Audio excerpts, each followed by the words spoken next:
ಜಾನಪದ ಮೂಲದಿಂದ ಬಂದ ಒಂದು ಅನುಭವ ಇದೆಯಲ್ಲ, ಅನುಭವ ವಿಶೇಷವಾಗಿ ನಮ್ಮ ವಚನಕಾರರು.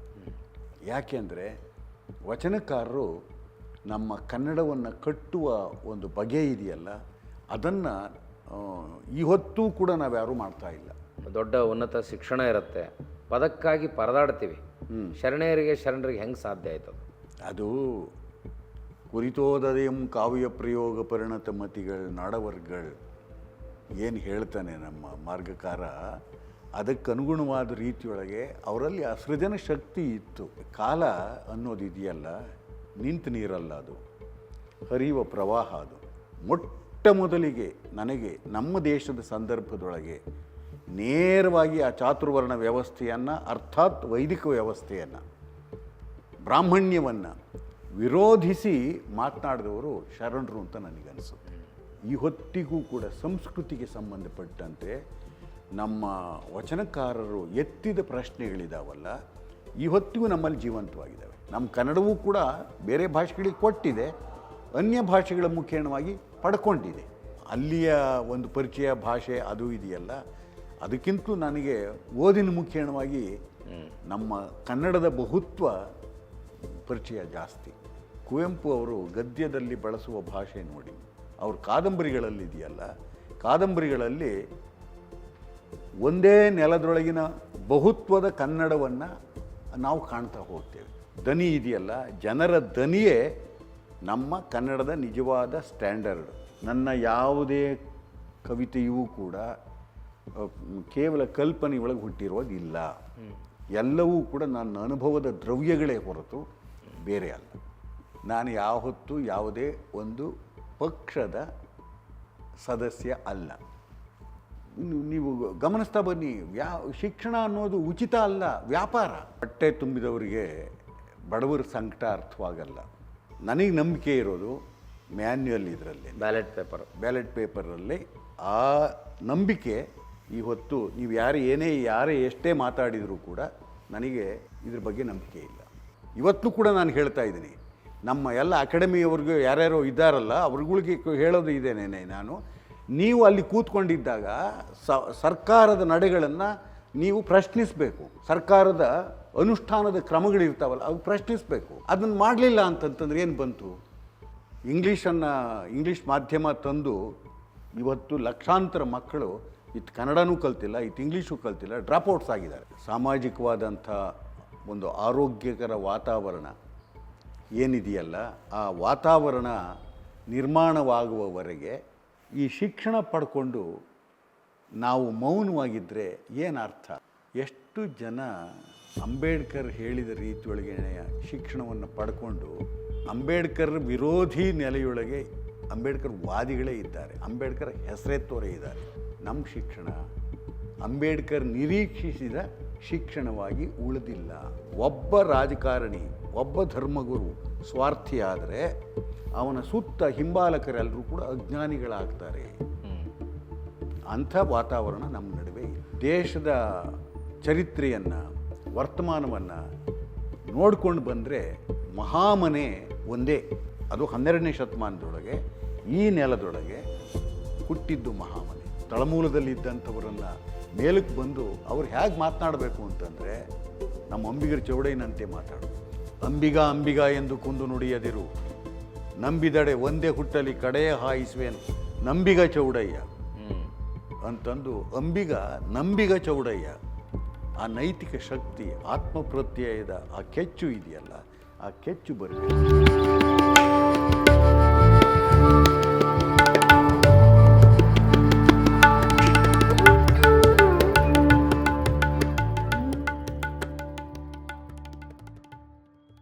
ಜಾನಪದ ಮೂಲದಿಂದ ಬಂದ ಒಂದು ಅನುಭವ ಇದೆಯಲ್ಲ, ಅನುಭವ ವಿಶೇಷವಾಗಿ ನಮ್ಮ ವಚನಕಾರರು. ಯಾಕೆಂದರೆ ವಚನಕಾರರು ನಮ್ಮ ಕನ್ನಡವನ್ನು ಕಟ್ಟುವ ಒಂದು ಬಗೆ ಇದೆಯಲ್ಲ, ಅದನ್ನು ಇವತ್ತೂ ಕೂಡ ನಾವ್ಯಾರೂ ಮಾಡ್ತಾ ಇಲ್ಲ. ವಚನಕಾರರಲ್ಲಿ ಆ ಕನ್ನಡದ ಕ್ರಿಯೆ ಇದೆಯಲ್ಲ, ಒಂದು ಚಳುವಳಿಯ ಸಂದರ್ಭದೊಳಗೆ ಸೃಷ್ಟಿಸಿದಂಥ ಪದಕೋಶಗಳು ಕೇವಲ ಪದಕೋಶಗಳಾಗಿ ಅವು ಇಲ್ಲ, ಅವು ಅವರ ಬದುಕಿನ ಅವಿಭಾಜ್ಯ ಪರಿಭಾಷೆಗಳಾಗಿ ಇದ್ದಾವೆ. ಸರ್ ಅಭಿವ್ಯಕ್ತಿ ಪ್ರಕಾರ ಕೂಡ ಕಾವ್ಯಮಯವಾಗಿತ್ತು, ಆಧ್ಯಾತ್ಮದ ನೆಲೆಯನ್ನು ಇಟ್ಕೊಂಡಿತ್ತು. ಖಂಡಿತ ಆಧುನಿಕ ಬಂಡಾಯದ ಹಾಗೆ ವಾಚ್ಯ ಇರಲಿಲ್ಲ, ವಾಚ್ಯತೆ ಇರಲಿಲ್ಲ. ಜೊತೆಗೆ ಯಾಕೆ ಅಂದರೆ ಬಂಡಾಯಕ್ಕೂ ವಚನಕಾರರಿಗೂ ಸಾಕಷ್ಟು ವ್ಯತ್ಯಾಸ ಇದೆ. ವಚನಕಾರರ ಅರ್ಜಿ ಇದೆಯಲ್ಲ, ಆ ಅರ್ಜು ಬಂಡಾಯಗಾರರಿಗೆ ಇರೋಕ್ಕೆ ಸಾಧ್ಯವಿಲ್ಲ. ಬಂಡಾಯ ಒಂದು ತಾತ್ವಿಕವಾದ ನೆಲೆಯೊಳಗೆ ಅವರು ಸ್ವೀಕರಿಸಿದಂತೆ ಅದಕ್ಕಾಗಿ ಭಾಷಣ ಮಾಡಿದರು, ಬರೆದ್ರು, ಎಷ್ಟು ಭಾಷಣದಂಗೆ ಬರೆದ್ರು, ಭಾಷಣದಂಗೆ ಬರೆದ್ರು, ಎಷ್ಟು ಪೊಯಿಟ್ರಿ ಆಯಿತು ಅಂತ ಅನ್ನೋದು. ಅದು ಕಥೆಗಳು ಕಾದಂಬರಿಗಳು ಹಾಗಲ್ಲ. ನೀವು ಹಾಗೆ ನೋಡ್ಕೊಂಡು ಬನ್ನಿ. ಯಾಕೆಂದರೆ ಅವ್ರಿಗೆಲ್ರಿಗೂ ಕೂಡ ಒಂದು ಅರ್ಜಿತ್ತು, ಅನುಭವಕ್ಕೆ ನಿಷ್ಠರಾಗಿ ಬರೆದ್ರು. ಇಲ್ಲಿ ಅನುಭವಕ್ಕೆ ನಿಷ್ಠವಾಗದ್ದಕ್ಕಿಂತ ಹೆಚ್ಚಿನ ಹೇಳಿಕೆಗಳ ರೂಪದಲ್ಲಿ, ಭಾಷಣದ ರೂಪದಲ್ಲಿ, ಸಂದೇಶಗಳ ರೂಪದಲ್ಲಿ ಬರೆಯೋದಕ್ಕೆ ತೊಡಗಿದ್ರು. ಇದು ಹೆಚ್ಚಿನದಾಗಿ ನನಗನ್ಸೋದು. ಆದರೆ ನಮ್ಮ ವಚನಕಾರರು ಹಾಗಲ್ಲ. ವಚನಕಾರರ ಒಂದು ಬದ್ಧತೆ ಇತ್ತಲ್ಲ, ಬದ್ಧತೆ ಒಂದು ಚಳುವಳಿಗೆ ಸಂಬಂಧಪಟ್ಟಂಥದ್ದು, ಇನ್ನೊಂದು ತಮ್ಮ ಕಾಯಕಕ್ಕೆ ಸಂಬಂಧಪಟ್ಟಂಥದ್ದು.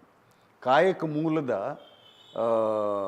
ಅನುಭವಗಳನ್ನು ಒಂದು ಹೊಸ ಆಕೃತಿಯಲ್ಲಿ ಕಟ್ಟೋದಕ್ಕೆ ಪ್ರಯತ್ನ ಪಟ್ಟಿದ್ದಕ್ಕೆ ನಮ್ಮ ಅಕ್ಕಮ್ಮನೇ, ವೇಶ್ಯಾವೃತ್ತಿಯ ಮೂಲದಿಂದ ಬಂದ ಅಕ್ಕಮ್ಮ ಇದ್ದಾಳಲ್ಲ, ಅಕ್ಕಮ್ಮನೇ ದೊಡ್ಡ ಉದಾಹರಣೆ. ಅವಳನ್ನು ವ್ರತಧಾರಿಣಿ ಅಂತಾರೆ, ಇಲ್ಲ ಒಳಹೊಕ್ಕು ನೋಡಿದಾಗ ಗೊತ್ತಾಗುತ್ತೆ. ಇನ್ನೇನು ಬೇಡ, 2-3 ಶಬ್ದ ಪರಿಭಾಷೆಗಳನ್ನು ಹೇಳ್ತೀನಿ. ಆಕೆ ಬಳಸಿರುವ ಪರಿಭಾಷೆಗಳನ್ನು ಇನ್ನಾರೂ ಬಳಸಿಲ್ಲ. ಸಮಗ್ರಾಹಕ ಅಂತಾಳೆ. ಸಮಗ್ರಾಹಕ. ಓ, ಅಂದರೆ ಗ್ರಾಹಕ ಸಮನಾಗಿರುವಂಥ ಅಲ್ಲ, ಹೊಸ ಪದ.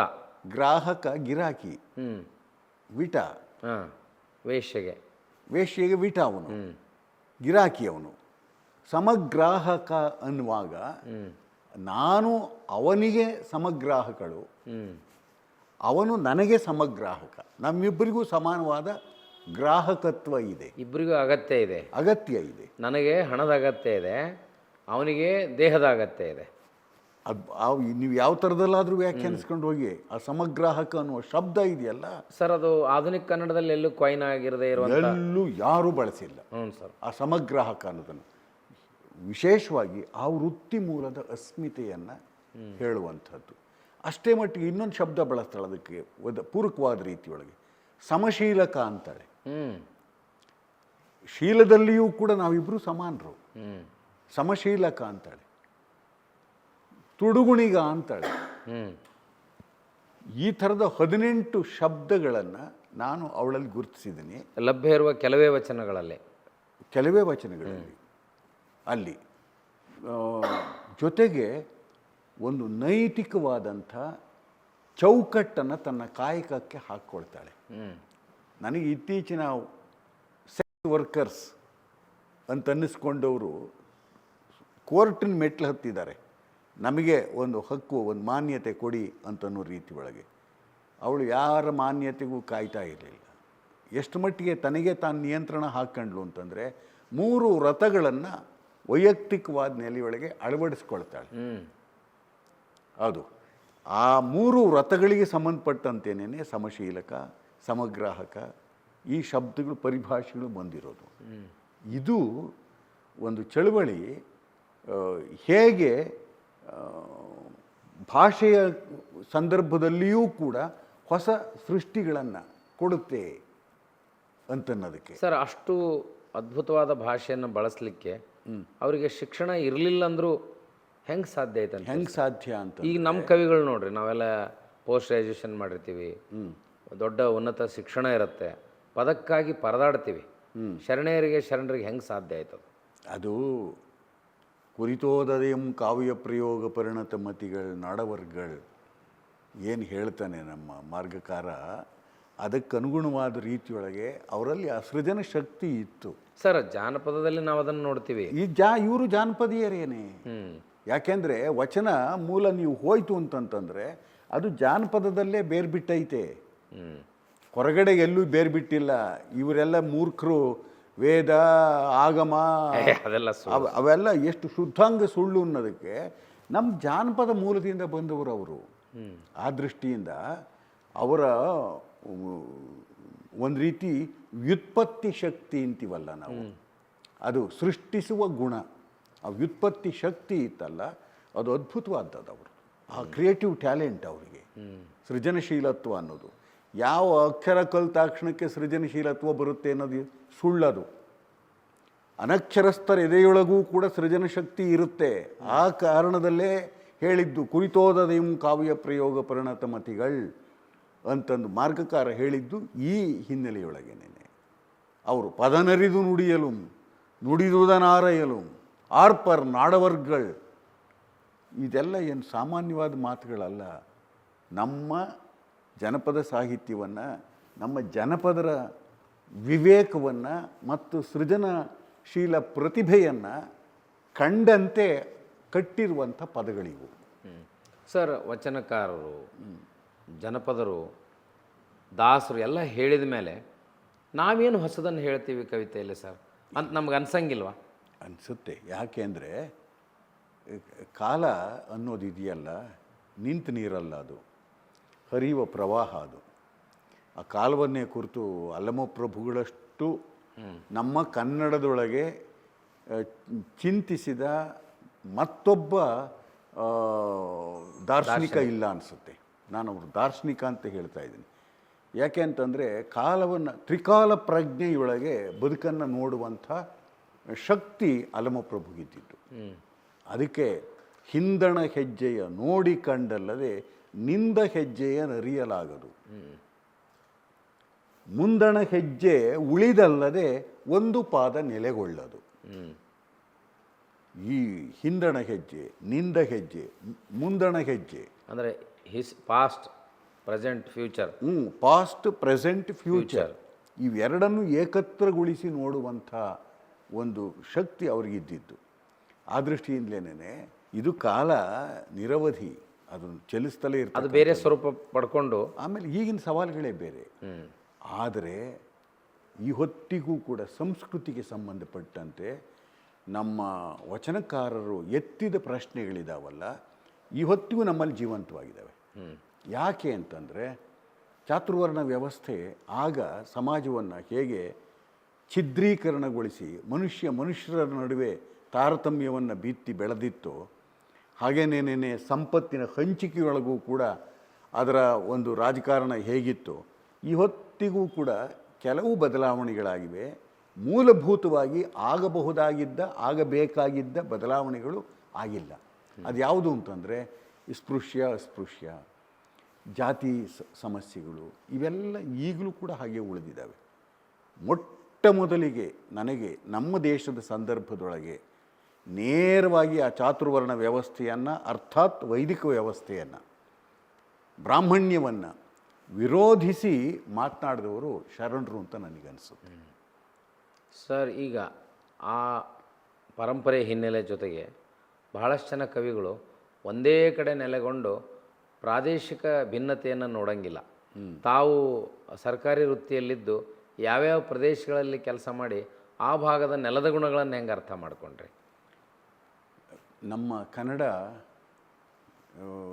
ಹೇಳ್ತಾನಲ್ಲ, ಕನ್ನಡಂಗಳ್ ಒಳವು, ಕೇಶಿರಾಜ್ ಹೇಳ್ತಾನೆ ನೋಡಿ, ಕನ್ನಡಂಗಳ್ ಒಳವು ಅಂತ.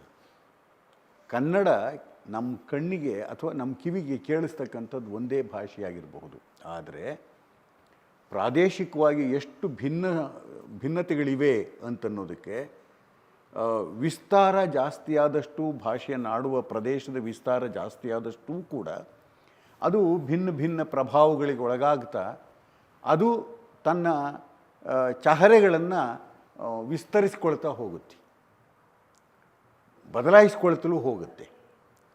ಈ ನೆಲೆಯೊಳಗೆ ಕನ್ನಡಕ್ಕೆ ಒಂದು ಅಲ್ಲ, ನುಡಿಗಟ್ಟುಗಳೇನೇ ನೀವು ನೋಡ್ಕೊಂಡು ಬಂತು ಅಂತಂದರೆ, ಉತ್ತರ ಕರ್ನಾಟಕದಲ್ಲಿ ಬಳಸುವ ನುಡಿಗಟ್ಟುಗಳನ್ನು ನಮ್ಮ ಹಳೆ ಮೈಸೂರಿನಲ್ಲಿ ಬಳಸಲ್ಲ, ಚಾಮರಾಜನಗರದಲ್ಲಿ ಬಳಸೋ ನುಡಿಗಟ್ಟುಗಳನ್ನು ಕೋಲಾರದಲ್ಲಿ ಬಳಸಲ್ಲ. ಯಾಕೆಂದರೆ ಕೋಲಾರದ ತೆಲುಗಿನ ಪ್ರಭಾವ, ಆಮೇಲೆ ಇನ್ನೂ ಹೆಚ್ಚು ಚಾಮರಾಜನಗರದ ಕಡೆ ಬಂತು ಅಂತಂದರೆ ತಮಿಳಿನ ಪ್ರಭಾವ, ಅತ್ತ ಮರಾಠಿ ಪ್ರಭಾವ, ಈ ಎಲ್ಲ ಪ್ರಭಾವಗಳಿಗೆ ಹೊಂದಿಕೊಂಡ ರೀತಿಯೊಳಗೆ ಕೊಟ್ಟಿದೆ, ತಗೊಂಡಿದೆ ಭಾಷೆ. ನಮ್ಮ ಕನ್ನಡವೂ ಕೂಡ ಬೇರೆ ಭಾಷೆಗಳಿಗೆ ಕೊಟ್ಟಿದೆ, ಅನ್ಯ ಭಾಷೆಗಳ ಮುಖೇಣವಾಗಿ ಪಡ್ಕೊಂಡಿದೆ. ಈ ತರಹದೊಳಗೆ ಕನ್ನಡ ವಿಶೇಷವಾಗಿ ಬಹುತ್ವದ ಗುಣಗಳನ್ನು ಒಳಗೊಂಡಿರ್ತಕ್ಕಂಥದ್ದು. ಈ ನೆಲೆಯೊಳಗೆ ನಮ್ಮ ಮಕ್ಕಳಿಗೆ ನಾವು ಪರಿಚಯಿಸುವಾಗ ನಾವೇನು ಮಾಡ್ತೀವಿ ಅಂತಂದರೆ ಒಂದು ಪ್ರಮಾಣು ಕನ್ನಡ ಅಂತ ಬಳಸ್ತೇವೆ. ಆ ಪ್ರಮಾಣು ಕನ್ನಡ ಅನ್ನೋದೇನು ಅಂತಂದರೆ ಒಂದು ಸ್ಟ್ಯಾಂಡರ್ಡ್ ಲ್ಯಾಂಗ್ವೇಜ್ ಅಂತ ಹೇಳ್ತಾರೆ. ನಮ್ಮ ಆಡಳಿತ ಭಾಷೆಯಲ್ಲಿ ಬಳಸ್ತೇವೆ, ಶಿಕ್ಷಣದಲ್ಲಿ ಬಳಸ್ತೇವೆ.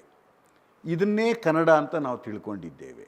ಆದರೆ ಸೃಜನಶೀಲ ವ್ಯಕ್ತಿಗೆ ಅವನದೇ ಆದಂಥ ಒಂದು ಭಾಷೆ ದತ್ತವಾಗಬೇಕು ಅಂತಂದರೆ ಅವನ ಹುಟ್ಟಿನ ಮೂಲದ, ಅವನ ಬೆಳವಣಿಗೆಯ ಮೂಲದ, ಅವನ ಬಾಲ್ಯದ ಮೂಲದ ಒಂದು ಭಾಷಿಕ ಸಂಪತ್ತಿರುತ್ತಲ್ಲ, ಭಾಷಿಕ ಕೋಶ ಇರುತ್ತಲ್ಲ, ಆ ಭಾಷಿಕ ಕೋಶವನ್ನು ತನ್ನದಾಗಿಸ್ಕೊಂಡಿರ್ಬೇಕು.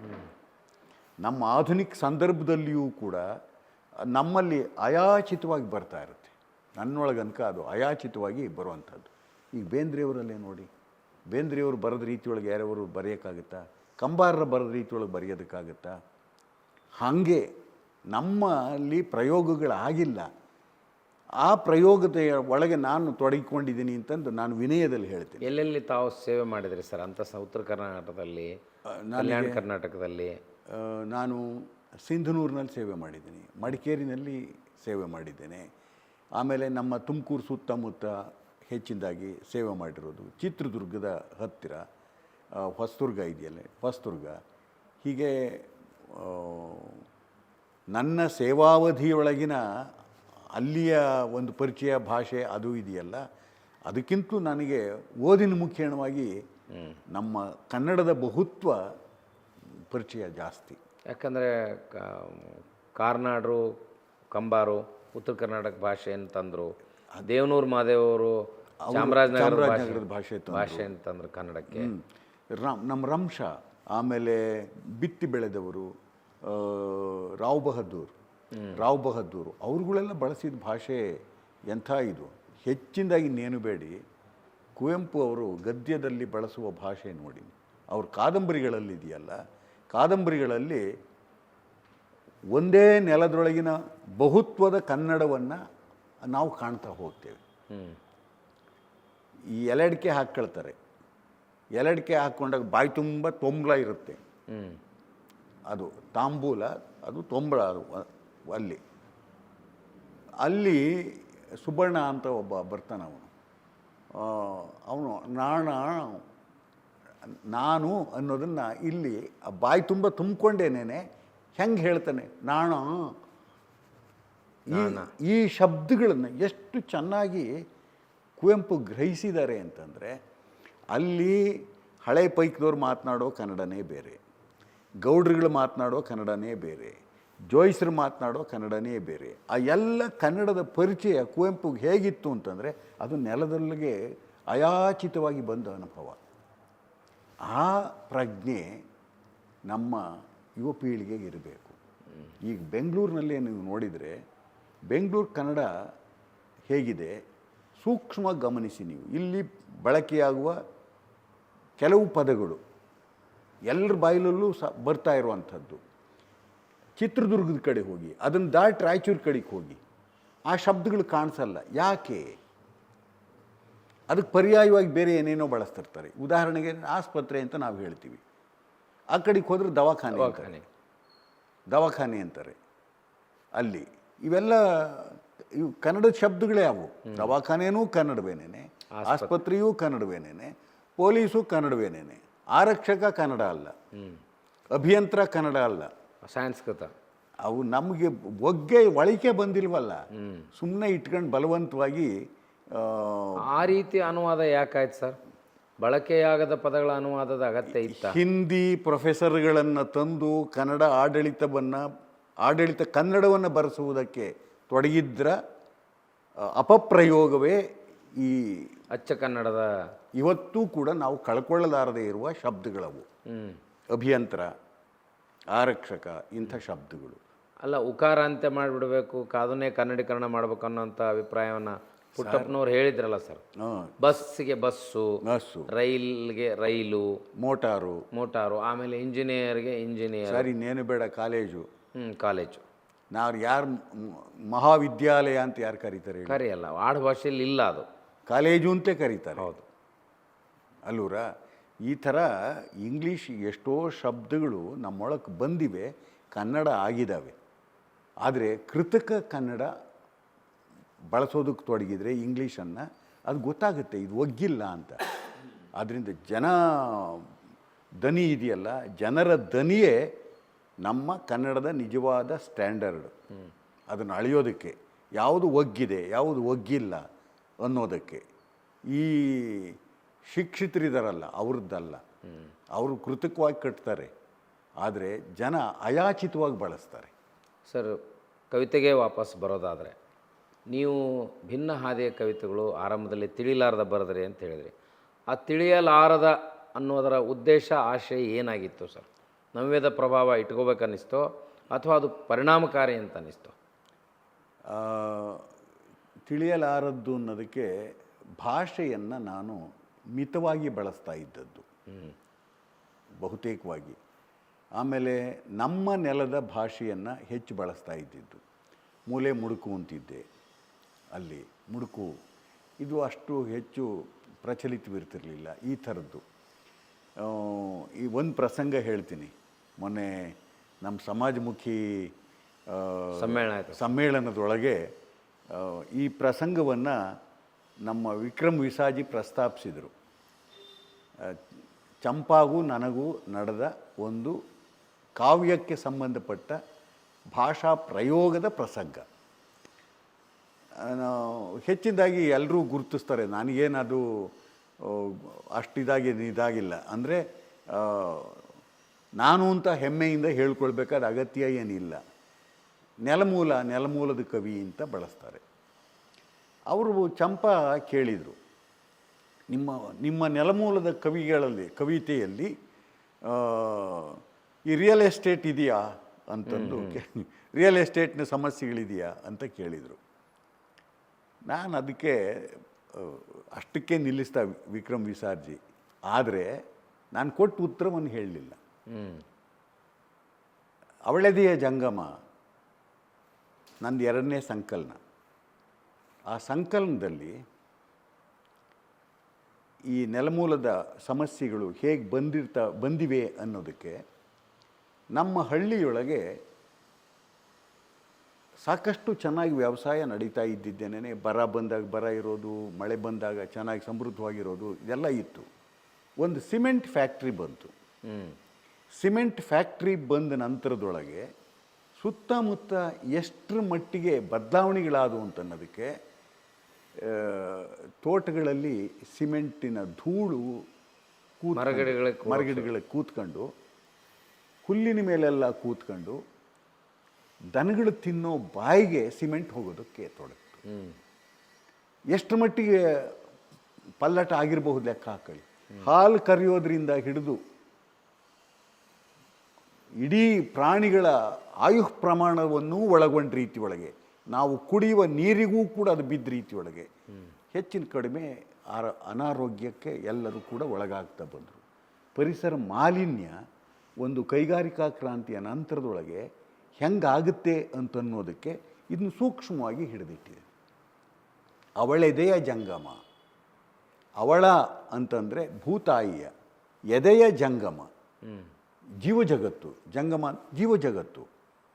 ಇಲ್ಲಿ ಅವಳೆದೆಯ ಜಂಗಮ ಅನ್ನೋದನ್ನೊಂದು ಪ್ರಣಯದ ಪದ್ಯವಾಗಿ ನೋಡೋದಕ್ಕೆ ಹೋದರೆ ಅದಲ್ಲ. ಅಲ್ಲಿರೋದು ಅವಳೆದೆಯ ಜಂಗಮ ಜಗತ್ತು ಏನಾಯಿತು ಅದನ್ನು ಕುರಿತು ಒಂದು ಚಿಂತನೆ ಇದೆ ಅಲ್ಲಿ. ನನ್ನ ಕಣ್ಣಾರೆ ಕಂಡದ್ದು, ನಾನು ಅನುಭವಿಸಿದ್ದು, ನನ್ನ ನೆಲದೊಳಗೆ ನಾನು ಕಂಡದ್ದು, ನಾನು ಉಂಡದ್ದು ಅದು. ಈ ಥರದ್ದು ಬೇಕಾದಷ್ಟಿದೆ ನನ್ನ ಪದ್ಯದೊಳಗೆ. ಯಾಕೆ ಅಂತಂದರೆ ಬರೀ ರಿಯಲ್ ಎಸ್ಟೇಟ್ ಅಂತನ್ನೋದನ್ನು ಮಾತ್ರ ಸೀಮಿತಗೊಳಿಸಿ ನೋಡೋದಲ್ಲ, ಅದಕ್ಕೆ ಸಂಬಂಧಪಟ್ಟ ರೀತಿಯೊಳಗಿನ ಬೇರೆ ಬೇರೆ ಸಮಸ್ಯೆಗಳೂ ಕೂಡ ಸಹಜವಾಗಿ ಬರ್ತವೆ. ನಮ್ಮ ಭಾಷೆಗೆ ಅದೆಲ್ಲವನ್ನೂ ಕೂಡ ದಕ್ಕಿಸಿಕೊಳ್ಳುವ ಶಕ್ತಿ ಇದೆ. ಯಾವುದೇ ಹಳ್ಳಿ ಭಾಷೆಗೇನೆ ನಾವು ಹೇಗೆ ಬಳಸ್ತೀವಿ ಅನ್ನೋದ್ರ ಮೇಲೆ ಅಲ್ಲ, ನಾವು ಗ್ರಾಮೀಣ ಹಿನ್ನೆಲೆಯಿಂದ ಬಂದಿದ್ದರೆ ಅದು ಸಾಧ್ಯ ಆಗ್ತದೆ ಸರ್. ನೀವು ಬೆಂಗಳೂರಿನಲ್ಲೇ ಹುಟ್ಟಿ ಬೆಂಗಳೂರಿನೆಲ್ಲ ಬೆಳೆದ ಕವಿಗೆ ನೆಲಮೂಲದ ಕವಿ ಅನ್ನೋಕೆ ಆಗಲ್ಲ. ಆಗಲ್ಲ. ನೀವು ನಾವೆಲ್ಲ ಹಳ್ಳಿಯ ಸಂಸ್ಕೃತಿಯನ್ನು ಅನುಭವಿಸಿದ್ದೀವಿ. ನಮ್ಮ ಕವಿತೆಯ ಪ್ರತಿಮೆಗಳು ರೂಪಗಳು ಬರ್ತವೆ. ನೀವು ಹೆಚ್ಚು ಬಳಸೋದ್ರಿಂದ ನಿಮ್ಮನ್ನು ನೆಲಮೂಲದ ಕವಿ ಅಂತ ವಿಮರ್ಶಕರು ಅಂದಿರ್ಬೋದು.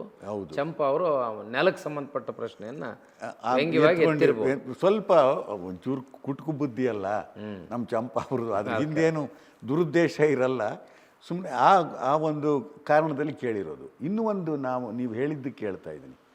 ಈಗ ಉದಾಹರಣೆಗೆ ನಮ್ಮ ಎಚ್.ಎಸ್. ಶಿವಪ್ರಕಾಶ್ ನಗರಾಂತರ್ಗತ ಪ್ರದೇಶದಲ್ಲೇ ಹುಟ್ಟಿದವರು ಬೆಳೆದವರು ಎಲ್ಲ.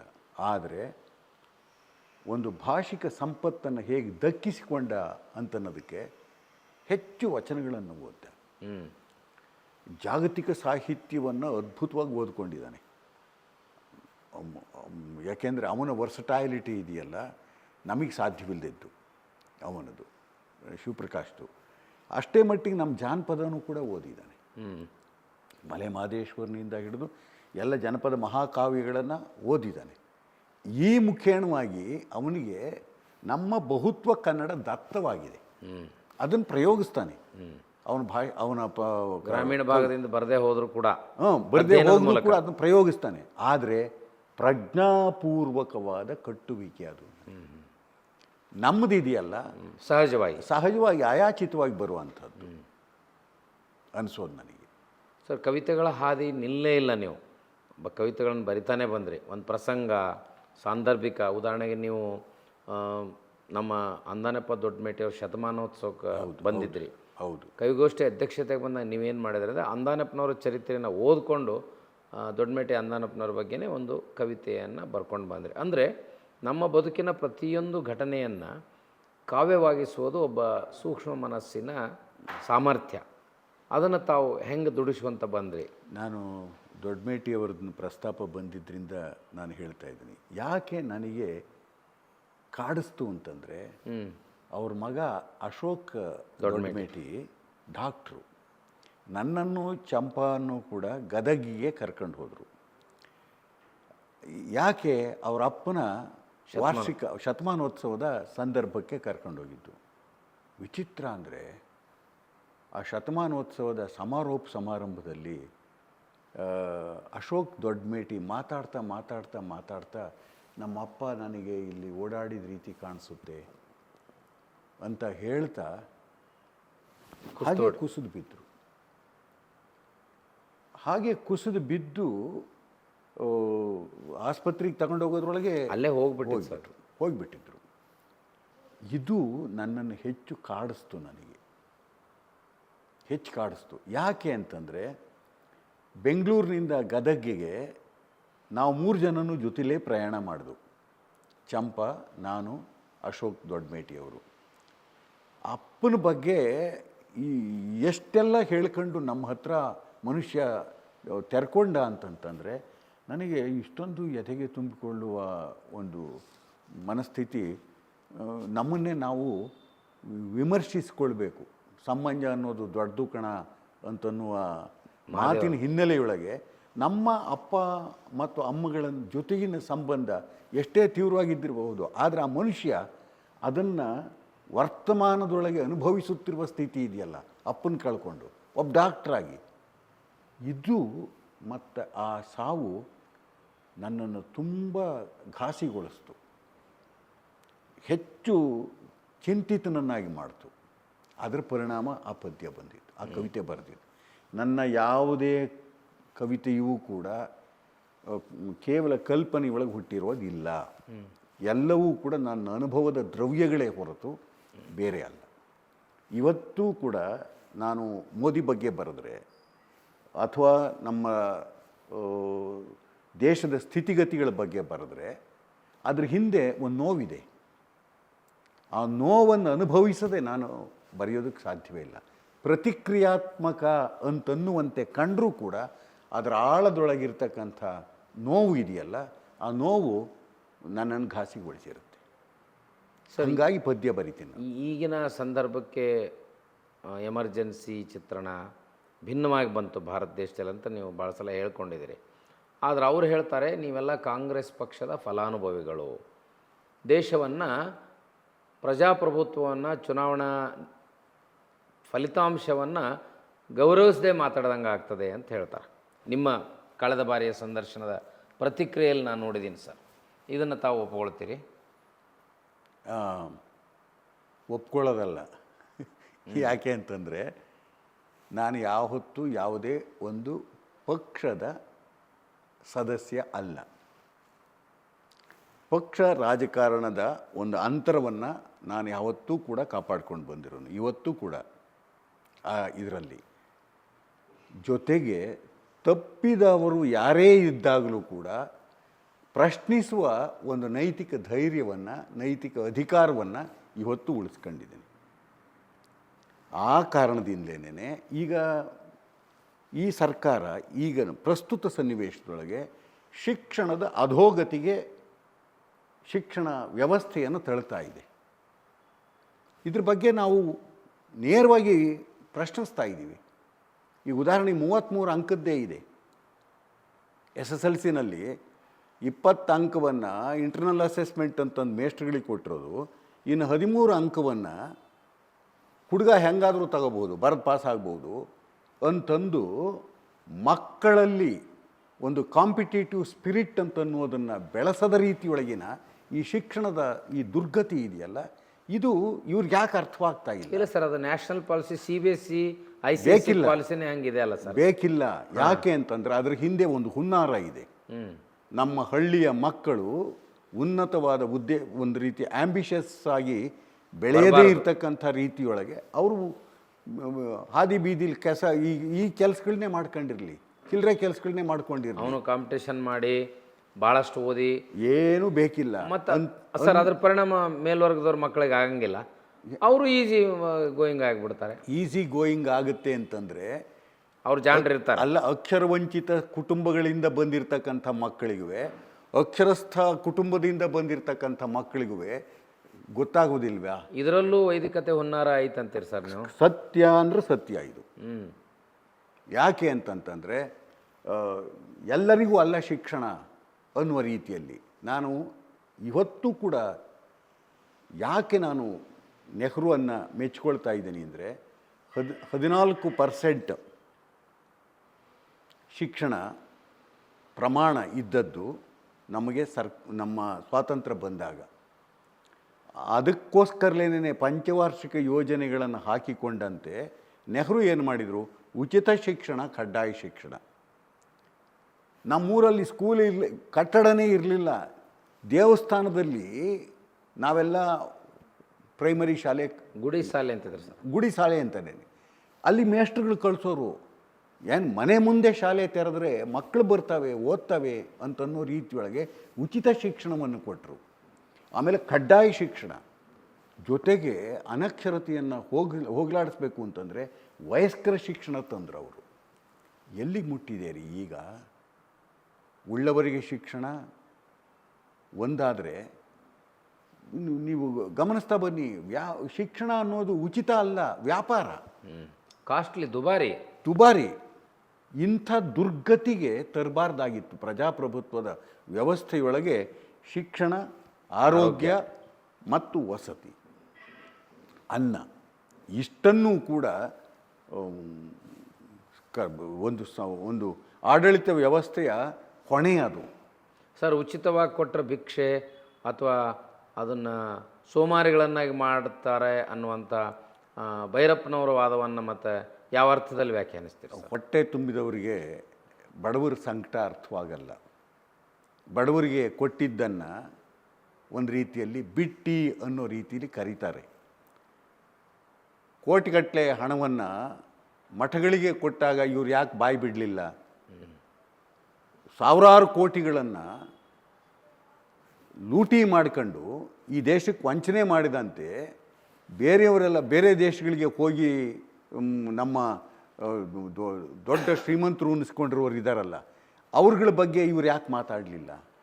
ಅದು ಇವ್ರ ಕಣ್ಣಿಗೆ ಕಾಣೋದಿಲ್ಲ. 5,000 ರೂಪಾಯಿನ ಅಥವಾ 2,000 ರೂಪಾಯಿನ ಯಾರೋ ಏನೂ ದಿಕ್ಕಿಲ್ಲದೆ ಇದ್ದಂಥ ಸ್ಥಿತಿಗಳಿಗೆ, ಯಾಕೆಂದರೆ ಭೂಮಿಯೂ ಇಲ್ಲ ಮತ್ತು ಯಾವುದೂ ಅವಲಂಬನೆಗಳಿಲ್ಲ, ಅಂಥವರಿಗೆ ಕೊಟ್ಟಾಗ ಇವರಿಗೆ ಕಣ್ಣುರಿ ಬರುತ್ತೆ, ಹೊಟ್ಟೆ ಉರಿ ಬರುತ್ತೆ. ಆದರೆ ಈ ದೋಚಿಕೊಂಡು ಹೋಗುವವರ ಬಗ್ಗೆ ಯಾವ ಕಣ್ಣುರಿ ಹೊಟ್ಟೆ ಉರಿ ಬರೋದಿಲ್ಲ. ಅದು ಜನಕ್ಕೂ ಕೂಡ ಗೊತ್ತಾಗೋದಿಲ್ಲ. ಇದು ಸ್ಥಿತಿ ಇರುವಂಥದ್ದು. ಆ ದೃಷ್ಟಿಯಿಂದಲೇ ಇದೆಲ್ಲ ಪ್ರಚಾರ ಪಡ್ಕೊಳ್ಳುತ್ತಲ್ಲ, ಇದೆಲ್ಲರಿಗೂ ಕಾಣಿಸುತ್ತಲ್ಲ, ಅದಕ್ಕೋಸ್ಕರವಾಗಿ ಅದರ ವಿರುದ್ಧವಾಗಿ ದನಿ ಎತ್ತುತ್ತಾರೆ. ಇದು ಹೊಟ್ಟೆ ತುಂಬಿದವರ ಮಾತೇ ಹೊರತು ನಮ್ಮ ದಾಸೋಹ ತತ್ವದೊಳಗೆ ಈ ಅಂಶ ಇದೆ. ಈ ಡಿಸ್ಟ್ರಿಬ್ಯೂಷನ್ ಥಿಯರಿ ಇದೆಯಲ್ಲ, ಈ ಡಿಸ್ಟ್ರಿಬ್ಯೂಷನ್ ಥಿಯರಿಯ ಒಂದು ರಾಜಕೀಯ ಅಂಶ ಅಲ್ಲಿದೆ. ಉತ್ಪಾದನೆಯ ಒಂದು ರೀತಿಯಲ್ಲಿ ಹಂಚುವಿಕೆ ಎನ್ನುವುದು ಉತ್ಪಾದನೆಯ ಬಂಡವಾಳ ಹೂಡಿಕೆಯೂ ಕೂಡ ಅಂತನ್ನುವ ರೀತಿಯೊಳಗೆ ದಾಸೋಹ ತತ್ವ ಹೇಳುತ್ತೆ. ಅದು ಕಾಣಿಸುತ್ತೆ ಇಲ್ಲಿ. ಮತ್ತು ಎಕನಾಮಿಕ್ ಇಂಬ್ಯಾಲೆನ್ಸ್ ಆಗಬಾರ್ದಾಗಿತ್ತಲ್ಲ ಸರ್. ಆರ್ಥಿಕ ಹಿನ್ನಡೆಗೆ ಗ್ಯಾರಂಟಿ ಯೋಜನೆಗಳೇ ಕಾರಣ ಅಂತ ಹೇಳ್ತಾ ಇರೋದು. ಇವರು ಹೇಳೋದಾಯಿತು. ಇವತ್ತೂ ಕೂಡ ಎಷ್ಟರ ಮಟ್ಟಿಗೆ ಬೇರೆ ಬೇರೆ ಕಡೆಯಲ್ಲಿ ಅದು ಜನರೇಟ್ ಆಗ್ತಾ ಇದೆ. ಈಗ ಸಂಚಾರ ಹೆಚ್ಚಾದಷ್ಟೂ ಕೂಡ ಬೇರೆ ಬೇರೆ ಕಡೆಗೆ ಉದ್ಯೋಗಗಳಿಗೆ ಹೋದಂಥವರುಗಳು ಉದ್ಯೋಗದ ಮುಖೇಣವಾಗಿ ಉತ್ಪನ್ನವನ್ನು ಹೇಗೆ ಜಾಸ್ತಿ ಮಾಡ್ತಾ ಇದ್ದಾರೆ ಇವೆಲ್ಲ ನೋಡಿದರೂ ಗೊತ್ತಾಗುತ್ತೆ. ಎಕಾನಮಿಸ್ಟ್ಸ್ಗೆ ಇದು ಗೊತ್ತಾಗುತ್ತೆ ಹೊರತು ಸಾಮಾನ್ಯರು ಮತ್ತು ಸಾಮಾನ್ಯರಿಗೆ ಈಗ ಗೊತ್ತಿಲ್ಲ. ಉಳ್ಳವರಿಗೆ ಗೊತ್ತಿಲ್ಲ. ಅದು ಕೆಲವ್ರಿಗೆ ಗೊತ್ತಿದ್ದರೂ ಕೂಡ ತಪ್ಪು ವ್ಯಾಖ್ಯೆ ಮಾಡಿದಂತೆ ಇದನ್ನು ಇವುಗಳೆಲ್ಲವನ್ನು ಕೂಡ ನಿಲ್ಲಿಸುವುದಕ್ಕೆ ಹೇಳ್ತಾರೆ. ಸರ್, ಈ BJP ಕಾಂಗ್ರೆಸ್ ರಾಜಕಾರಣ ಬಂದಾಗ ಕೋಮುವಾದವನ್ನು ಹೊರತುಪಡಿಸಿ ಅಭಿವೃದ್ಧಿ ಹೆಸರಿನಲ್ಲಿ ನಾವು ಅಧಿಕಾರ ಮಾಡ್ತಾ ಇದ್ದೀವಿ ಅಂತ ಅವ್ರು ಹೇಳ್ತಾ ಇದ್ದಾರೆ. ಅದನ್ನೂ ಒಪ್ಪದ ಮನಸ್ಥಿತಿಗೆ ನೀವು ಎಡಪಂಥೀಯ ಏನು ಅರ್ಬನ್ ನಕ್ಸಲ್ಸ್ ಅಂತ ಕರೀತಾರಲ್ಲ, ಇದನ್ನು ಸಮರ್ಥನೆ ಅವ್ರು ಕೆಟ್ಟದಾಗಿ ಬೈತಾರೆ, ಬೈಲಿ, ಆದರೂ ಅದನ್ನು ಕನ್ವಿನ್ಸ್ ಆಗೋ ರೀತಿಯಲ್ಲಿ ಹೇಳೋದಾದರೆ ಹೆಂಗೆ ಹೇಳ್ತೀರಿ ಸರ್? ಯಾವುದನ್ನು? ನೀವು ಅರ್ಬನ್ ನಕ್ಸಲ್ ಅಲ್ಲ, ನೀವು ಜನಪರವಾಗಿದ್ದೀರಿ, ನೀವು ಕೇವಲ BJPಯನ್ನು ವಿರೋಧಿಸ್ಬೇಕನ್ನೋ ಕಾರಣಕ್ಕಾಗಿ ಕಾಂಗ್ರೆಸ್ ಪರವಾಗಿಲ್ಲ. ನಕ್ಸಲ್ ಅಂತನ್ನುವುದು ಹಿಂಸೆಯ ದಾರಿಯಾದರೆ ಅದು ಯಾರೂ ಮೆಚ್ಚುವಂಥದ್ದೇನಲ್ಲ. ಅದಕ್ಕೋಸ್ಕರ ನಾನು ಆ ಶಬ್ದವನ್ನೇ ನಮ್ಮ ಇದಕ್ಕೆ ಬಳಸೋದೇ ಅಪಪ್ರಯೋಗ ಅಂತಲೇ ಹೇಳ್ತೀನಿ. ನಾನು ಅಪಪ್ರಯೋಗ ಅಲ್ಲ, ಒಬ್ಬರನ್ನ ಎದುರಾಳಿಗಂಡು ಟೀಕಿಸ್ಬೇಕಾದ್ರೆ ಅದು ಬಾಯಿಗೆ ಮಾತಾಡ್ಬೇಕಲ್ಲ, ಬಾಯಿಗೆ ಬಂದಂಗೆ ಹೇಳ್ತಾರೆ. ಬಾಯಿಗೆ ಬಂದಂಗೆ ಹೇಳಿದಾಕ್ಷಣಕ್ಕೆ ನಾವು ಅದನ್ನ ಒಪ್ಕೊಳಕ್ಕಾಗತ್ತಾ? ಈಗ ಗಿರೀಶ್ ಕಾರ್ನಾಡ್ನ ಅರ್ಬನ್ ನಕ್ಸಲ್ ಅಂತಂದರು, ಒಪ್ಕೊಳಕ್ಕಾಗತ್ತಾ? ಗಿರೀಶ್ ಕಾರ್ನಾಡ್ ಅಂತ ಒಬ್ಬ ಅಂತಾರಾಷ್ಟ್ರೀಯ ಮನ್ನಣೆ ಪಡೆದಂಥ ಒಬ್ಬ ಸೃಜನಶೀಲ ವ್ಯಕ್ತಿ ಸಾಮಾಜಿಕ ಅನಾಹುತಗಳಿಗೆ ಮಾತನಾಡಲಿಲ್ಲ ಅಂತಂದರೆ, ಪ್ರತಿಭಟನೆಗೆ ಇಳಿಲಿಲ್ಲ ಅಂತಂದರೆ ಅವರು ಎಷ್ಟೇ ಏನೇ ಖ್ಯಾತಿ ಪಡ್ಕೊಂಡಿದ್ರು ಏನು ಅರ್ಥ ಬಂತು ಹೇಳಿ? ಆದರೆ ಅವ್ರಿಗೆ ಆ ಹೊಣೆಗಾರಿಕೆ ಇತ್ತು. ಅದೇ ಹೆಸರನ್ನು ನಾನು ಇನ್ನೊಬ್ಬರನ್ನ ಹೇಳಬೇಕು ಅಂತಂತಂದರೆ ನಮ್ಮ JK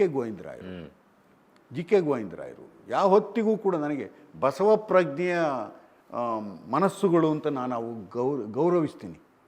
JK ಗೋವಿಂದರಾಯರು ಅವರನ್ನು, ನಮ್ಮ ಗಿರೀಶ್ ಕಾರ್ನಾಡ್ ಇವರೆಲ್ಲರೂ ಕೂಡ ಬಸವ ಪ್ರಜ್ಞೆಯ ಮನಸ್ಸಿನವರು. ಯಾಕೆ ಅಂದರೆ ಜನಸಮುದಾಯವನ್ನು ಕುರಿತು ಅವರ ಒಳಿತಿಗಾಗಿ ಚಿಂತಿಸಿದವರು, ನಡೆದವರು, ನುಡಿದವರು. ಸರ್, ಪ್ರಜಾಪ್ರಭುತ್ವ ವ್ಯವಸ್ಥೆಯಲ್ಲಿ ಹಾಗಿದ್ದರೆ ಈ ಮೆಜಾರಿಟಿ ಮತ್ತು ಬಹುಮತಕ್ಕೇನು ಬೆಲೆ ಇಲ್ಲ ಅಂತೀರಿ? ಅವರು ಬಹುಮತ ತೊಗೊಂಡ್ಬಿಟ್ಟಾರೆ. ಈಗ ಅದು ತಪ್ಪೇ ಆಗಿದ್ದರೆ ಬಹುಮತ ಯಾಕೆ ಬಂತು? ಇವತ್ತು ಕೂಡ ನನಗೆ ಈ ಮೆಜಾರಿಟಿ ಅಲ್ಲಲ್ಲ, ಈ ಚುನಾವಣೆಯ ವ್ಯವಸ್ಥೆಯೊಳಗೆ ನನಗೆ ನಂಬಿಕೆ ಇರೋದು ಮ್ಯಾನ್ಯುಯಲ್ ಇದರಲ್ಲಿ, ಬ್ಯಾಲೆಟ್ ಪೇಪರಲ್ಲಿ ಆ ನಂಬಿಕೆ ಇವತ್ತು ನೀವು ಯಾರೇ ಎಷ್ಟೇ ಮಾತಾಡಿದರೂ ಕೂಡ ನನಗೆ ಇದ್ರ ಬಗ್ಗೆ ನಂಬಿಕೆ ಇಲ್ಲ. ಮತ್ತು ಹಂಗಿದ್ರೆ ಕರ್ನಾಟಕದಲ್ಲಿ ಕಾಂಗ್ರೆಸ್ ಅಧಿಕಾರಕ್ಕೆ ಬರಬಾರ್ದಾಗಿತ್ತಲ್ಲ ಸರ್, ಅವ್ರು ಅದನ್ನೇ ಇಲ್ಲಿ ಪ್ರಯೋಗ ಮಾಡಿದರೆ? ಅದು ನೀವು ಹೇಳಿದ್ದಕ್ಕೆ ಹೇಳ್ತಾ ಇದ್ದೀನಿ. ಕರ್ನಾಟಕದಲ್ಲೂ ಕೂಡ ಕೆಲವು ಕಡೆಗೆ ಅದಾಗಿರೋದ್ರ ಬಗ್ಗೆ ಎತ್ತುತ್ತಾ ಇದ್ದಾರಲ್ಲ.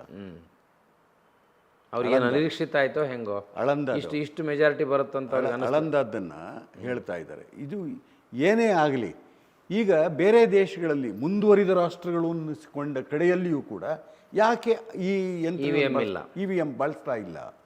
ಅಮೆರಿಕಾದಲ್ಲಿ ಬ್ಯಾಲೆಟ್ ಪೇಪರ್ ಇದೆ, ಯಾಕೆ ಬಳಸ್ತಾ ಇಲ್ಲ?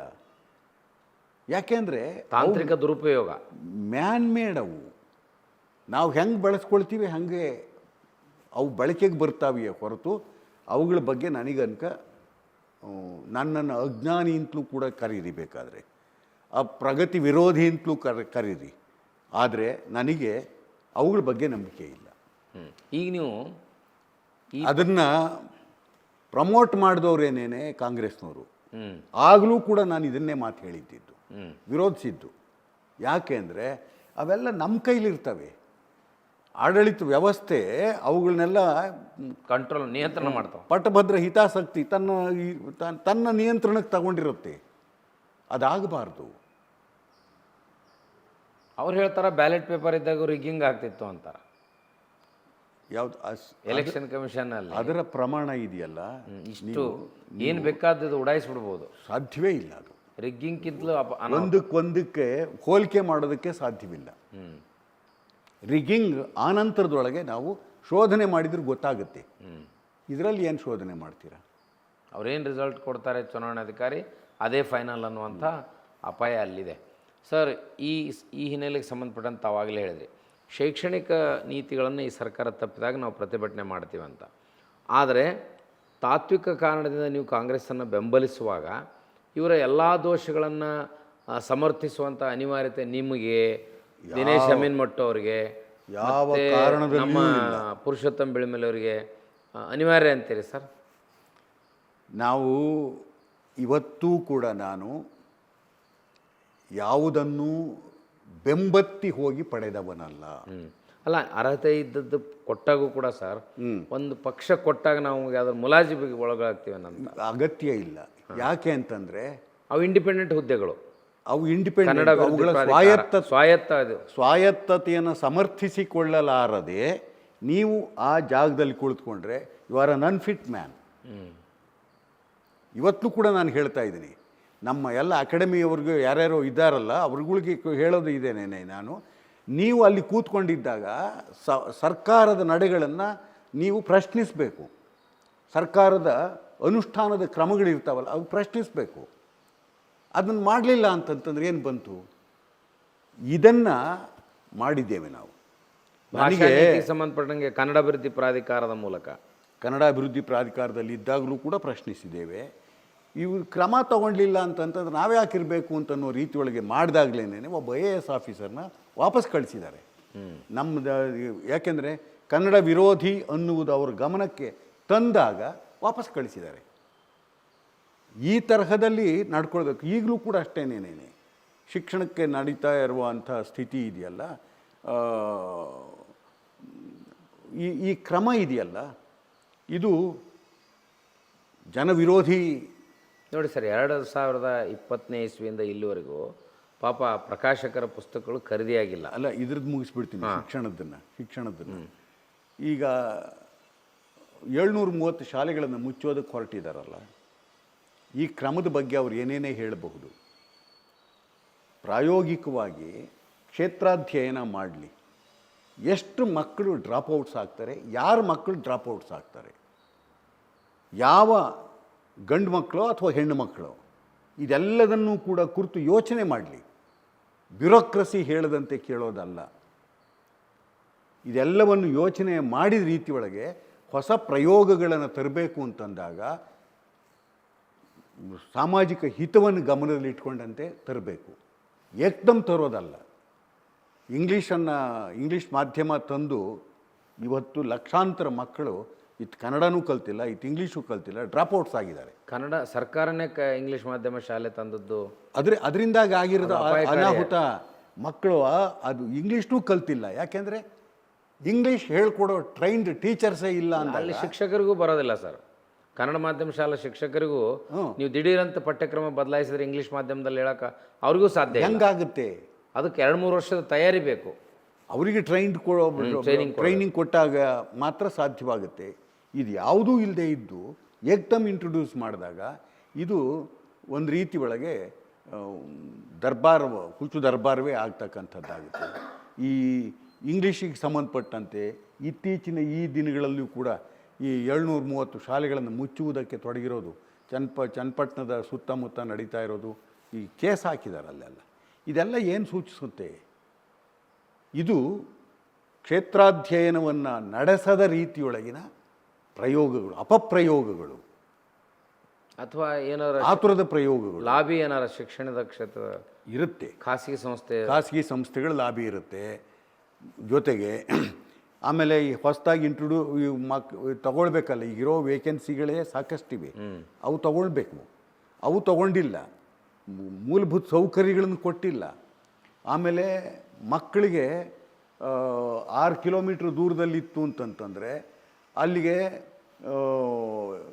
ಯಾವ ಹಳ್ಳಿಗೆ ವಾಹನ ಹೋಗುತ್ತಾ, ಇಲ್ಲ ಬಸ್ ಚಾರ್ಜ್ ಕೊಟ್ಬಿಡ್ತೀವಿ ಅಂತಾರೆ. ಬಸ್ ಚಾರ್ಜ್ ರೀತಿಯಲ್ಲಿ ಇಷ್ಟು ಪ್ಯಾಕೆಟ್ ಮನಿ ಏನೋ ಕೊಡೋದಕ್ಕೆ ವ್ಯವಸ್ಥೆ ಆಗುತ್ತಾ ಇದೆಯಂತೆ. ಹಳ್ಳಿಗೆ ರಸ್ತೆ ಇದೆಯಾ ಮೊದಲು, ಅಲ್ಲಿಗೆ ಹೋಗೋದಕ್ಕಾಗತ್ತಾ? ಸ್ಕೂಲ್ ಬಸ್ಗಳು ಅಥವಾ ಸರ್ಕಾರಿ ಬಸ್ಗಳು ಇದ್ದಾವ, ಪ್ರೈವೇಟ್ ಬಸ್ಗಳಿದ್ದಾವ, ಇವ್ಯಾವುದನ್ನು ಅಧ್ಯಯನ ಮಾಡೋದ ರೀತಿ ಒಳಗೆ ಹುಂಬು ಒಬ್ಬ ಯಾರೋ ಕೊಟ್ಟ ಅಂತಂತಂದು ಈ ಸಲಹೆಗಳನ್ನು ಸ್ವೀಕರಿಸೋದಿದೆಯಲ್ಲ, ಇದು ಅವೈಜ್ಞಾನಿಕವಾದ್ದು, ಅಪ್ರಜಾಸತ್ತಾತ್ಮಕವಾದ್ದು, ಅತಾರ್ಕಿಕವಾದದ್ದು. ಮತ್ತೆ ಬಡವ್ರ ಮಕ್ಕಳಿಗೆ ಅನ್ಯಾಯ ಮಾಡುವಂಥ ಕ್ರಮ ಇದು. ಆ ದೃಷ್ಟಿಯಿಂದ ಇದನ್ನು ಸರ್ಕಾರ ಕೈ ಬಿಡಬೇಕು ಇದು. ಯಾಕೆಂದರೆ ನಮ್ಮ ಕಣ್ಣೆದುರಿಗೇನೆ ಈ ಉಚಿತ ಶಿಕ್ಷಣ, ಕಡ್ಡಾಯ ಶಿಕ್ಷಣದ ಫಲಾನುಭವಿಗಳಾಗಿರುವ ನಮಗೆ, ನಮ್ಮ ಹಳ್ಳಿಗಾಡಿನ ಮಕ್ಕಳುಗಳು, ಈಗಿನ ತಲೆಮಾರಿಗೆ ಅಷ್ಟು ಕಷ್ಟ ಇಲ್ಲ ಅಂತಾರಲ್ಲ ಸರ್. ಒಂದು ಕಡೆ ಫ್ರೀ ಯೋಜನೆಗಳು ಕೊಟ್ಟಿರಿ, ನೀವು ಶ್ರೀಮಂತರಾಗಿರ. ನಮಗೆ ಇನ್ನೂ ಕೂಡ ನಮ್ಮ ಕಣ್ಣು, ಕಿವಿ, ನೆನಪುಗಳು ಜೀವಂತವಾಗಿದ್ದಾವೆ. ನನ್ನ ಹಳ್ಳಿಗಾಡಿನಲ್ಲಿ ಇವತ್ತು ಅನ್ನಭಾಗ್ಯ ಇದ್ರ ಮುಖೇಣವಾಗಿ ಹೊಟ್ಟೆ ತುಂಬುತ್ತಿರಬಹುದು, ಆದರೆ ಇವತ್ತು ಕೂಡ ಲ್ಯಾಂಡ್ಲೆಸ್ ಇದ್ದಾರೆ. ಕೂಲಿನಾಲಿ ಮಾಡ್ಕೊಂಡು ಹೋಗ್ತೀನಿ ಅಂತಂದರೂ ಕೂಡ ಸಿಗಲಾರದಂಥ ಸ್ಥಿತಿಗಳಿದ್ದಾವೆ ಕೂಲಿನಾಲಿಗೆ. ಆಮೇಲೆ ಅವರು ಈಗ ಏನೋ ಒಂದು ಇದನ್ನು ಕೊಟ್ಟು ಹೆಣ್ಮಕ್ಕಳಿಗೆ ಉಚಿತ ಬಸ್ ಪ್ರಯಾಣ ಕೊಟ್ಟಿರೋದ್ರಿಂದಾಗಿ 15-20 ಮೈಲಿ ದೂರದಲ್ಲಿರ್ತಕ್ಕಂಥ ಯಾವುದಕ್ಕೆ ಈ ಯಾವ ಫ್ಯಾಕ್ಟ್ರಿಗಳಿದಾವಲ್ಲ ಸರ್, ಈ ಬಟ್ಟೆ ಹೊಲಿಯೋದು, ಅದು ಟೆಕ್ಸ್ಟೈಲ್ ಇಂಡಸ್ಟ್ರಿ ಸರ್. ಅಲ್ಲ ಸರ್, ರೆಡಿಮೇಡ್ ಗಾರ್ಮೆಂಟ್ಸ್. ಆ ಗಾರ್ಮೆಂಟ್ಸ್ಗಳಿಗೆ ಇವತ್ತು ಕೂಡ ಹೆಣ್ಮಕ್ಳು ಹೋಗ್ತಾ ಇದ್ದಾರೆ. ಒಂದು 10-15 ಸಾವಿರ ರೂಪಾಯಿ ದುಡಿದಂತೆ ಅವರು ಹೊಟ್ಟೆ ತುಂಬಿಸ್ಕೊಳ್ತಿದ್ದಾರೆ. ಮಕ್ಕಳಿಗೆ ಹೊಟ್ಟೆ ತುಂಬ್ತಾ ಇದೆ. ಅಷ್ಟಕ್ಕೆ ಸಾಕಾ? ಅವ್ರಿಗೆ ಕನಸುಗಳಿರಲ್ವಾ? ಅವ್ರಿಗೆ ಎಜುಕೇಷನ್ ಪಡ್ಕೊಳ್ಬೇಕು ಅಂತಿರೋದಿಲ್ವಾ? ಎಲ್ಲಿ ಕಳಿಸ್ತಾರೆ? ಈ ಎಲ್ಲವುಗಳ ಯೋಚನೆ ಪಕ್ಷಾತೀತವಾಗಿ ಎಲ್ಲ ಸರ್ಕಾರದ ನಿಲುವು ಹೀಗೆ ಸರ್ಕಾರಿ ಶಾಲೆಗಳನ್ನು ಮುಚ್ಚೋದಕ್ಕೆ ರೆಕಮೆಂಡ್ ಮಾಡೋದಾದರೆ ಜನಪರ ಹೆಂಗೆ ಆಶಯಗಳು ಉಳಿತಾವೆ ಸರ್? ಭಾಳ ಕಷ್ಟ. ಈಗ ನಿಮ್ಮಂಥವ್ರೇನೋ ಪ್ರತಿಭಟಿಸ್ತೀನಿ ಅಂತೀರಿ, ಆದರೆ ಈಗ ಒಂದು ಪಕ್ಷ ಅಧಿಕಾರಕ್ಕೆ ಬಂದಾಗ ಪ್ರಗತಿಪರ ವಿಚಾರಧಾರೆಯರು ಕಾಂಗ್ರೆಸ್ ಕಡೆಗೆ ಇರ್ತಾರೆ, ಅವ್ರ ಮೌನವನ್ನು ವಹಿಸ್ತಾರೆ. ಬಲಪಂಥೀಯ BJPಯವರು ಅವ್ರಿಗಿದು ಬೇಕಾಗಿಲ್ಲ, ಖಾಸಗಿ ಶಿಕ್ಷಣ ಸಂಸ್ಥೆಗಳನ್ನು ಪೊರೆಯೋದು ಬೇಕಾಗಿರ್ತದೆ. ಮತ್ತು ಹೀಗಿದ್ದಾಗ ಎಲ್ಲವನ್ನೂ ಬಲ್ಲಂಥವ್ರು ಮುಖ್ಯಮಂತ್ರಿಗಳು, ಕನ್ನಡ ಅಭಿವೃದ್ಧಿ ಪ್ರಾಧಿಕಾರದ ಮೊದಲ ಕಾವಲು ಸಮಿತಿ ಅಧ್ಯಕ್ಷರಾಗಿದ್ದವರು, ಅವರ ಅರಿವಿಗೆ ತರಲಿಕ್ಕೆ ಸಾಧ್ಯ ಇಲ್ಲ ಅಂತೀರಿ ಸರ್? ಆ ಪ್ರಯತ್ನದಲ್ಲೇನೇ ನಮ್ಮ ಸಮಾನ ಮನಸ್ಕರ ಸಂಘಟನೆ, ಕರ್ನಾಟಕ ನಾಗರಿಕ ಜಾಗೃತಿ ವೇದಿಕೆ ಪ್ರಯತ್ನ ಪಡ್ತಾ ಇದ್ವಿ. ಅವ್ರ ಮನಸ್ಸಿಗೆ ತಂದ ರೀತಿಯೊಳಗೆ, ಅದು ಗಮನಕ್ಕೆ ತಂದ ರೀತಿಯೊಳಗೆ ನಮ್ಮ ಹೋರಾಟವನ್ನು ನಾವು ನಿಲ್ಲಿಸೋಲ್ಲ. ಅವರು ಬರೀ ಗಮನಕ್ಕೆ ತರೋದಲ್ಲ, ಇದನ್ನೇನಾದರೂ ಮುಂದುವರಿಸ್ತು ಅಂತಂದರೆ ಬೇರೆ ರೀತಿಯ ಒಂದು ಪ್ರತಿಭಟನೆಗೂ ಕೂಡ ಇಳಿಯುವ ಒಂದು ಮನೋಸ್ಥಿತಿ ನಾವು ಸಂಕಲ್ಪಬದ್ಧವಾಗಿ ಮಾಡ್ತಾ ಇದ್ದೇವೆ ನಾವು. ಸರ್, ಈ ಬಲಪಂಥೀಯ ವಿಚಾರಧಾರೆಗಳ ವಿರೋಧದ ಬರಹ ಮತ್ತು ಮಾತಿದೆಯಲ್ಲ, ಇದು ಅನೇಕ ಮುಜುಗರಕ್ಕೆ ಒಳಪಡುವ ಟೀಕೆಗಳನ್ನು ಎದುರಿಸುವಾಗ ಈ ಪ್ರಾಯದಲ್ಲಿ ನೀವು ಅದನ್ನು ಕಂಡಾಗ ನಿಮ್ಗೆ ಏನು ಅನ್ನಿಸ್ತಿದೆ? ನನಗೆ ಬೇಕಾಗಿತ್ತ ಅಂತ ಅನಿಸಲ್ಲ? ನನಗೆ ಯಾವತ್ತೂ ಅನಿಸಿಲ್ಲ. ಯಾಕಂದರೆ ನೀವು ಕಳೆದ ಬಾರಿ ಸಂದರ್ಶನ ಕೊಟ್ಟ ಮೇಲೆ ನನಗೆ ಒಂದು ರೀತಿ ವಿಚಿತ್ರ ಅನ್ನಿಸ್ತು. ಅರೆ, ಏನೋ ಒಂದು ಅಭಿಪ್ರಾಯವನ್ನು ಹೇಳ್ತಾರೆ, ಅದನ್ನು ಗೌರವಿಸುವಂಥ ವಾತಾವರಣವನ್ನು ನಾವು ಕಳ್ಕೊಂಡ್ಬಿಟ್ರೆ ಒಂದೊಂದು ಸಲ ಎಲ್ಲರೂ ಅಂತಾರೆ ಮನೆಯಲ್ಲಿ, ಸ್ನೇಹಿತರು, ಇದೆಲ್ಲ ನಿಮ್ಗೆ ಯಾಕೆ ಬೇಕಪ್ಪ? ಇಷ್ಟು ಕೊಳಕಾಗಿರುವಂಥ ಟೀಕೆಯನ್ನು ಎದುರಿಸುವಂಥ ಅಗತ್ಯ ಇತ್ತೇನೋ ಅಂತ ಕೇಳ್ತಾರೆ. ಸೊ ಇದಕ್ಕೆ ಅನುಭವಿಗಳಾದ ನಿಮ್ಮ ಅಭಿಪ್ರಾಯ ಏನು ಸರ್? ನನಗೆ ಟೀಕೆಗಳಿಗೆ ನಾನು ಕಿವಿ ಕೊಡ್ತಾ ಹೋಗ್ತಾ ಇಲ್ಲ. ನನ್ನ ಕಾಳಜಿ ಸಾಮಾಜಿಕವಾದಂಥ ಒಂದು ಆರೋಗ್ಯಕರ ವಾತಾವರಣ ಏನಿದೆಯಲ್ಲ, ಆ ವಾತಾವರಣ ನಿರ್ಮಾಣವಾಗುವವರೆಗೆ ಈ ಶಿಕ್ಷಣ ಪಡ್ಕೊಂಡು ನಾವು ಮೌನವಾಗಿದ್ದರೆ ಏನು ಅರ್ಥ? ಸರ್, ನಿಮ್ಮಂಥವ್ರ ಧ್ವನಿ ಭಾಳ ಕ್ಷೀಣಿಸಿದಾಗ ಏನಾಗುತ್ತೆ? ಏನೇ ಆದ್ರೂ ಕೂಡ ಒಂದು ಧ್ವನಿ ಇದ್ದರೂ ಒಂದು ಎಕ್ಸಾಂಪಲ್ ಹೇಳ್ತೀನಿ. ಕಾಡಿನಲ್ಲಿ ಬೆಂಕಿ ಬಿದ್ದಾಗ ಈ ಸಿಂಹ, ಆನೆ, ಅವು ಇವು ಎಲ್ಲ ಓಡೋಗ್ತಿದ್ದಾಗ ಗುಬ್ಬಚ್ಚಿ ಒಂದು ರೆಕ್ಕೆನಲ್ಲಿ ನೀರು ತಗೊಂಡು ಬಂದು ಹನಿಸ್ತಾ ಇತ್ತಂತೆ. ಅದನ್ನು ನೋಡಿ ನಕ್ಕೊಂಡು ಓಡಿದ್ವಂತೆ ಅಂತನ್ನೋದು. ಆಗ ಗುಬ್ಬಚ್ಚಿ ಹೇಳುತ್ತಂತೆ, ನನ್ನ ಕೈಲಾಗೋದು ಇಷ್ಟೇ, ನನ್ನ ಕರ್ತವ್ಯ ನಾನು ಮಾಡ್ತಾಯಿದ್ದೀನಿ. ಯಾಕೆಂದರೆ ಇದು ನನಗೆ ಬದುಕೋದಕ್ಕೆ ಇದುವರೆಗೆ ಅವಕಾಶ ಕೊಟ್ಟಂಥ ಕಾಡು. ಇದು ಹತ್ತಿ ಉರಿತಾ ಇದೆ ಅಂತಂದಾಗ ಹೊಣಗೇಡಿಯಾಗಿ ಓಡಿ ಹೋಗಲಾರೆ. ನಮ್ಮ ಮನಸ್ಥಿತಿನೂ ಕೂಡ ಹಾಗೇನೇ. ನಿರಾಶೆ ಇಲ್ಲ ನಮಗೆ. ಬಹಳ ಪ್ರಕ್ಷುಬ್ಧ ಸ್ಥಿತಿಯನ್ನು ಕಂಡು ಸಂಕಟ ಇದೆ. ಆದರೆ ಇದು ಸುಧಾರಿಸುತ್ತೆ ಅನ್ನುವ ನಿರೀಕ್ಷೆಗಳಿವೆ, ನಿರಾಶೆ ಇಲ್ಲ. ಈ ಜೀವಪರ ಜನಪರ ಮನಸ್ಸುಗಳಿಗೆ ಜಾತಿ ಧರ್ಮ ಅಡ್ಡ ಬರಬಾರ್ದಲ್ಲ ಸರ್? ಎಲ್ಲಿ ಈ ದೇಶದೊಳಗೆ ನನ್ನನ್ನು ಒಳಗೊಂಡ ರೀತಿ ಒಳಗೆ ದಾಟಿದವರು ಎಷ್ಟು ಜನ ಇದ್ದೀವಿ? ಯಾಕೆ ಅದು ಕಷ್ಟ ಆಗುತ್ತೆ? ಅದು ಅಷ್ಟು ಆಳವಾಗಿ ನಮ್ಮನ್ನು ಆಳಲಿಕ್ಕೆ ಕಾರಣ ಏನು? ನಮ್ಮ ಓದು, ಜ್ಞಾನ, ಅಧ್ಯಯನ ಎಲ್ಲ ವೇಸ್ಟ್ ಆ ಜಾತಿ ಮುಂದೆ? ಹೌದು, ಅಂದ್ರೆ ವೇಸ್ಟ್ ಅಂತ ಅನ್ನೋದು ನಾನು ಹೇಳ್ತಾ ಇಲ್ಲ. ಎಷ್ಟರ ಮಟ್ಟಿಗೆ ಎಚ್ಚರದಲ್ಲಿ ನಾವು ಅದನ್ನು ದಾಟುವ ಪ್ರಯತ್ನವನ್ನು ಮಾಡ್ತೇವೆಯೋ ಅಷ್ಟು ನಾವು ಮನುಷ್ಯರಾಗ್ತೇವೆ ಅಲ್ಲಿ. ಯಾಕೆ ಅಂತಂತಂದರೆ ಈ ಹೊತ್ತು ಜಾತಿ ಬಿಟ್ಟರು ಅವನ ಜಾತಿ ಬಿಡಲಿಲ್ಲ ಅಂತನ್ನೋ ಮಾತುಗಳಿರ್ತಾವಲ್ಲ, ಆ ನೆಲೆಯೊಳಗೆ ಯೋಚನೆ ಮಾಡ್ಕೊಂಡು ಬಂತು ಅಂತಂದರೆ ಯಾರು ಅದರಿಂದ ಮುಕ್ತರಾಗಿ ಸಂಪೂರ್ಣ ವಿರೋಧಿಸಿದ ರೀತಿಯೊಳಗೆ ಇದ್ದಾರೆ, ಈ ಪ್ರಶ್ನೆ ಹಾಕ್ಕೊಂಡಾಗ ನನಗೆಷ್ಟೋ ಅನಿಸುತ್ತೆ, ಯಾರು ತನ್ನ ಜಾತಿಯವರ ನಿಂದನೆಗೆ ಗುರಿಯಾಗಿರ್ತಾನೋ ಅವನು ಸ್ವಲ್ಪ ಮಟ್ಟಿಗೆ ಸೆಕ್ಯುಲರ್ ಆಗಿದ್ದಾನೆ ಅಂತನ್ನುವ ಒಂದು ಪ್ರಮಾಣ ಕಾಣಿಸುತ್ತೆ ನಮಗೆ. ಪುಟ್ಟಪ್ಪನವರನ್ನು ಅವರ ಬರಹಗಳನ್ನು ಓದಿ ಅವರ ಜಾತಿ ಮೂಲದವರು ಮೊದಲೆಲ್ಲ ವಿರೋಧಿಸಿದರು, ಈಗ ಆರಾಧಿಸ್ತಾ ಇದ್ದಾರೆ. ಯಾಕೆ ಆರಾಧಿಸ್ತಾ ಇದ್ದಾರೆ ಅನ್ನೋದು ಅದು ಬೇರೆ ಪ್ರಶ್ನೆ. ಆದರೆ ವಿರೋಧಿಸಿದ್ದು ಗುಂಪು ಕೂಡ ಇತ್ತು ಆಗ. ಇವನು ಹಾಗೆ ಹೀಗೆ ಅಂತನ್ನೋ ರೀತಿ ಒಳಗೆ ಇದು ಇದ್ದಿದ್ದೇ. ಆದರೆ ಹಾಗಂದ್ಕೊಂಡು ನಾವು ಅದಕ್ಕೆ ಹೆದರಿ ಕೂತ್ಕೊಳ್ಳೋದಕ್ಕಿಂತ ಎಷ್ಟು ಸಾಧ್ಯವೋ ಅಷ್ಟು ನಾವು ಸೆಕ್ಯುಲರ್ ಆಗಿರೋದಿದೆಯಲ್ಲ, ಅದು ಬಹಳ ಅಗತ್ಯವಾದದ್ದು ಸರ್. ಅದು ಸಾಮಾಜಿಕ ದೃಷ್ಟಿಕೋನದಿಂದ ಅಗತ್ಯ. ನಮಗೊಂದು ಮನಸ್ಸಿಗೆ ನೆಮ್ಮದಿಯನ್ನು ಕೊಡ್ತದೆ. ಖಂಡಿತ. ನನ್ನ ಪ್ರಮಾಣದಲ್ಲಾದರೂ ನಾನು ಸೆಕ್ಯುಲರ್ ಆಗಿದ್ದೇನೆ. ಒಂದು ಜಾತಿ ಗಂಟು ಹಾಕ್ಯಂಡ್ರೆ ಕೊಳ್ತಿದ್ದೀನಿ ಅಂತ ಅನಿಸುತ್ತೆ. ಕೊಳ್ತಿದ್ದೀನಿ. ಅದಕ್ಕೆ ಲಂಕೇಶ್ ಹೇಳ್ತಿದ್ದಿದ್ರಂತೆ, ಒಂದು ವೇದಿಕೆಯಲ್ಲಿ ಒಂದು ಸಮಾರಂಭ ಮಾಡಿದಾಗ ನೀವು ಒಂದೇ ಜಾತಿಯವ್ರು ಕೂತಿದ್ರೆ ನೀನು ನಾಚಿಕೆ ಆಗಬೇಕು, ಬರೀ ಗಂಡಸರೇ ಕೂತಿದ್ರೆ ನಿಮಗೆ ನಾಚಿಕೆ ಆಗಬೇಕು. ಈ ಥರದ ಸೂಕ್ಷ್ಮಗಳನ್ನು ಅವರು ನಮ್ಮ ಮೇಷ್ಟ್ರು ಅವರು ನಮ್ಮಗಳಿಗೆ ಕಲಿಸಿದವರು. ಇಲ್ಲಿ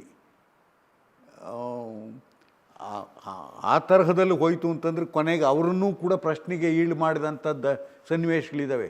ನೀವು ಹೆಂಗೆ ದಾಟಿದ್ರಿ ಅಂತ ಅನ್ನೋದಕ್ಕೂ ಕೂಡ. ಆದರೆ ಅದು ಅನಿವಾರ್ಯ. ಯಾಕೆ ಅಂತಂದರೆ ವ್ಯಕ್ತಿ ವೈಯಕ್ತಿಕ ಅಲ್ಲ, ವ್ಯಕ್ತಿ ಕೌಟುಂಬಿಕ, ವ್ಯಕ್ತಿ ಸಾಮಾಜಿಕ, ವ್ಯಕ್ತಿ ಸಮಷ್ಟಿ, ವ್ಯಕ್ತಿಯ ನಿಲುವುಗಳು. ಆ ಹಿನ್ನೆಲೆ ಒಳಗೆ ಎಷ್ಟರ ಮಟ್ಟಿಗೆ ನೀನು ದಾಟ್ತಾ ಹೋಗ್ತೀಯ ಅಂತನ್ನೋದ್ರ ಹಿನ್ನೆಲೆಯೊಳಗೆ ನಿನ್ನ ಮನುಷ್ಯತ್ವ, ನಿನ್ನ ಪ್ರಾಮಾಣಿಕತೆ ಉಳಿಯುತ್ತೆ. ಇತ್ತೀಚೆಗೆ ಮಾನ್ಯ ಮುಖ್ಯಮಂತ್ರಿಗಳು ಅದನ್ನು ಹೇಳ್ತಾರೆ, ನಾನು ಕುರುಬ ಜನಾಂಗವನ್ನು ಸಂಘಟಿಸಿದೆ, ಒಗ್ಗಟ್ಟಿಸಿದೆ, ಸಮಾಜಕ್ಕಾಗಿ ಬಹಳಷ್ಟು ಕೆಲಸಗಳನ್ನು ಮಾಡಿದೆ, ಹಾಗಂತ ನಾನು ಜಾತಿವಾದಿ ಆಗಲಿಲ್ಲ, ಇನ್ನುಳಿದ ಜಾತಿಗಳಿಗೂ ನಾನು ಅದನ್ನು ವಿಸ್ತರಿಸ್ತಾ ಹೋದೆ ಅಂತ. ಜಾತಿ ವ್ಯವಸ್ಥೆ ಸಂದರ್ಭದಲ್ಲಿ ಇಂಥ ಮಾತುಗಳನ್ನು ನಾವು ಒಪ್ಪಬಹುದಾ ಸರ್? ನೋಡಿ, ಒಬ್ಬ ಮನುಷ್ಯ ಎಸ್ ಟಿ ಸಿದ್ದರಾಮಯ್ಯನವರು ಹೇಳ್ಬೋದು, ಒಪ್ಪಬಹುದು. ಮುಖ್ಯಮಂತ್ರಿಗಳು ಹೇಳಿದಾಗ ಅಲ್ಲಿ ರಾಜಕೀಯ ಕಾರಣನ ವಾಸನೆ ನಾವು ನೋಡ್ಬೋದಾ? ಅದು ಹೇಳಿದ ಸಂದರ್ಭ ಇದೆಯಲ್ಲ, ಆ ಸಂದರ್ಭದ ಸೂಕ್ಷ್ಮಗಳನ್ನು ನೀವು ಅರ್ಥ ಮಾಡಿಕೊಂಡಾಗ ಗೊತ್ತಾಗುತ್ತೆ ಯಾಕೆ ಅಂತಂದರೆ ಪ್ರಥಮವಾಗಿ ಕಟ್ಟಿದ್ದಂಥದ್ದು ಯಾರು ಅಂತನ್ನುವ ಪ್ರಶ್ನೆ ಎತ್ತಿದಾಗ ಅದೇ ಜಾತಿಯವರೇ ಎತ್ತಿದಾಗ ಇನ್ನೊಬ್ಬರು ನಾನು ಅಂತಂದಾಗ ಇವರಿಗೆ ಸಹಜವಾಗಿ ಕಟ್ಟಿದ್ದವರಿಗೆ ಹರ್ಟಾದ ರೀತಿ ಒಳಗೆ ಅದಕ್ಕೆ ಉತ್ತರ ಕೊಟ್ಟಿದ್ದಾರೆ. ಇದುವರೆಗೂ ಎಂದೂ ಕೊಟ್ಟಿಲ್ಲ, ಈ ಸಾರಿ ಕೊಟ್ಟಿದ್ದಾರೆ. ಒಂದು ಇನ್ನೊಂದು ಗಮನಿಸಬೇಕು, ಅಸಂಘಟಿತ ಸಮುದಾಯಗಳಿಗೆ ಒಂದು ಕಾಲಘಟ್ಟದಲ್ಲಿ ಧರ್ಮ ಅನ್ನೋದಿದೆಯಲ್ಲ, ಅಥವಾ ಅದನ್ನು ಜಾತಿ ಅನ್ನೋದಿದೆಯಲ್ಲ, ಆ ಸಂಘಟನೆ ಮಾಡೋದಕ್ಕೆ ಒಂದು ಪೀಠದ ಅಗತ್ಯ ಇತ್ತು, ಅನಿವಾರ್ಯ ಅಂತ ಅನಿಸುತ್ತೆ.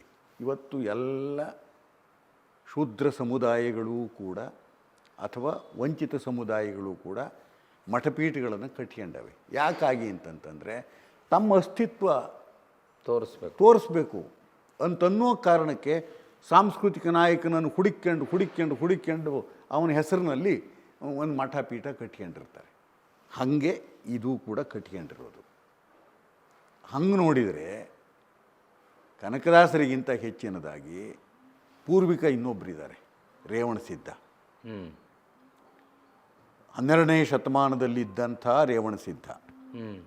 ಅವನ ಪೂರ್ವಿಕ ಇನ್ನೊಬ್ಬ ಇದ್ದಾರೆ, ಶಾಂತಮುತ್ತಯ್ಯ ಅಂತ.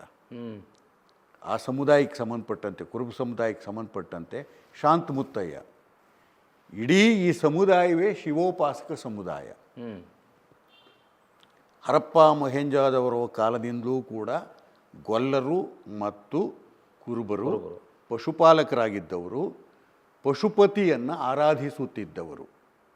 ಜುಂಜಪ್ಪ ಯಾರು, ಚಿತ್ರಲಿಂಗ ಯಾರು, ಪಾತಲಿಂಗ ಯಾರು, ಶಾಂತಮುತ್ತಯ್ಯ ಯಾರು, ರೇವಣಸಿದ್ಧ ಯಾರು, ಶಿವ ಯಾರು, ಇವೆಲ್ಲವುಗಳ ಕುಲಮೂಲ ಚರಿತ್ರೆಯನ್ನು ಹುಡುಕಿಕೊಂಡು ಹೋದಾಗ ಗೊತ್ತಾಗುತ್ತೆ ಈ ಶಿವೋಪಾಸಕ ಸಮುದಾಯಗಳು ಎಲ್ಲಿನವರೆಗೆ ಶಿವೋಪಾಸಕ ಸಮುದಾಯಗಳಾಗಿ ಬಂದವು.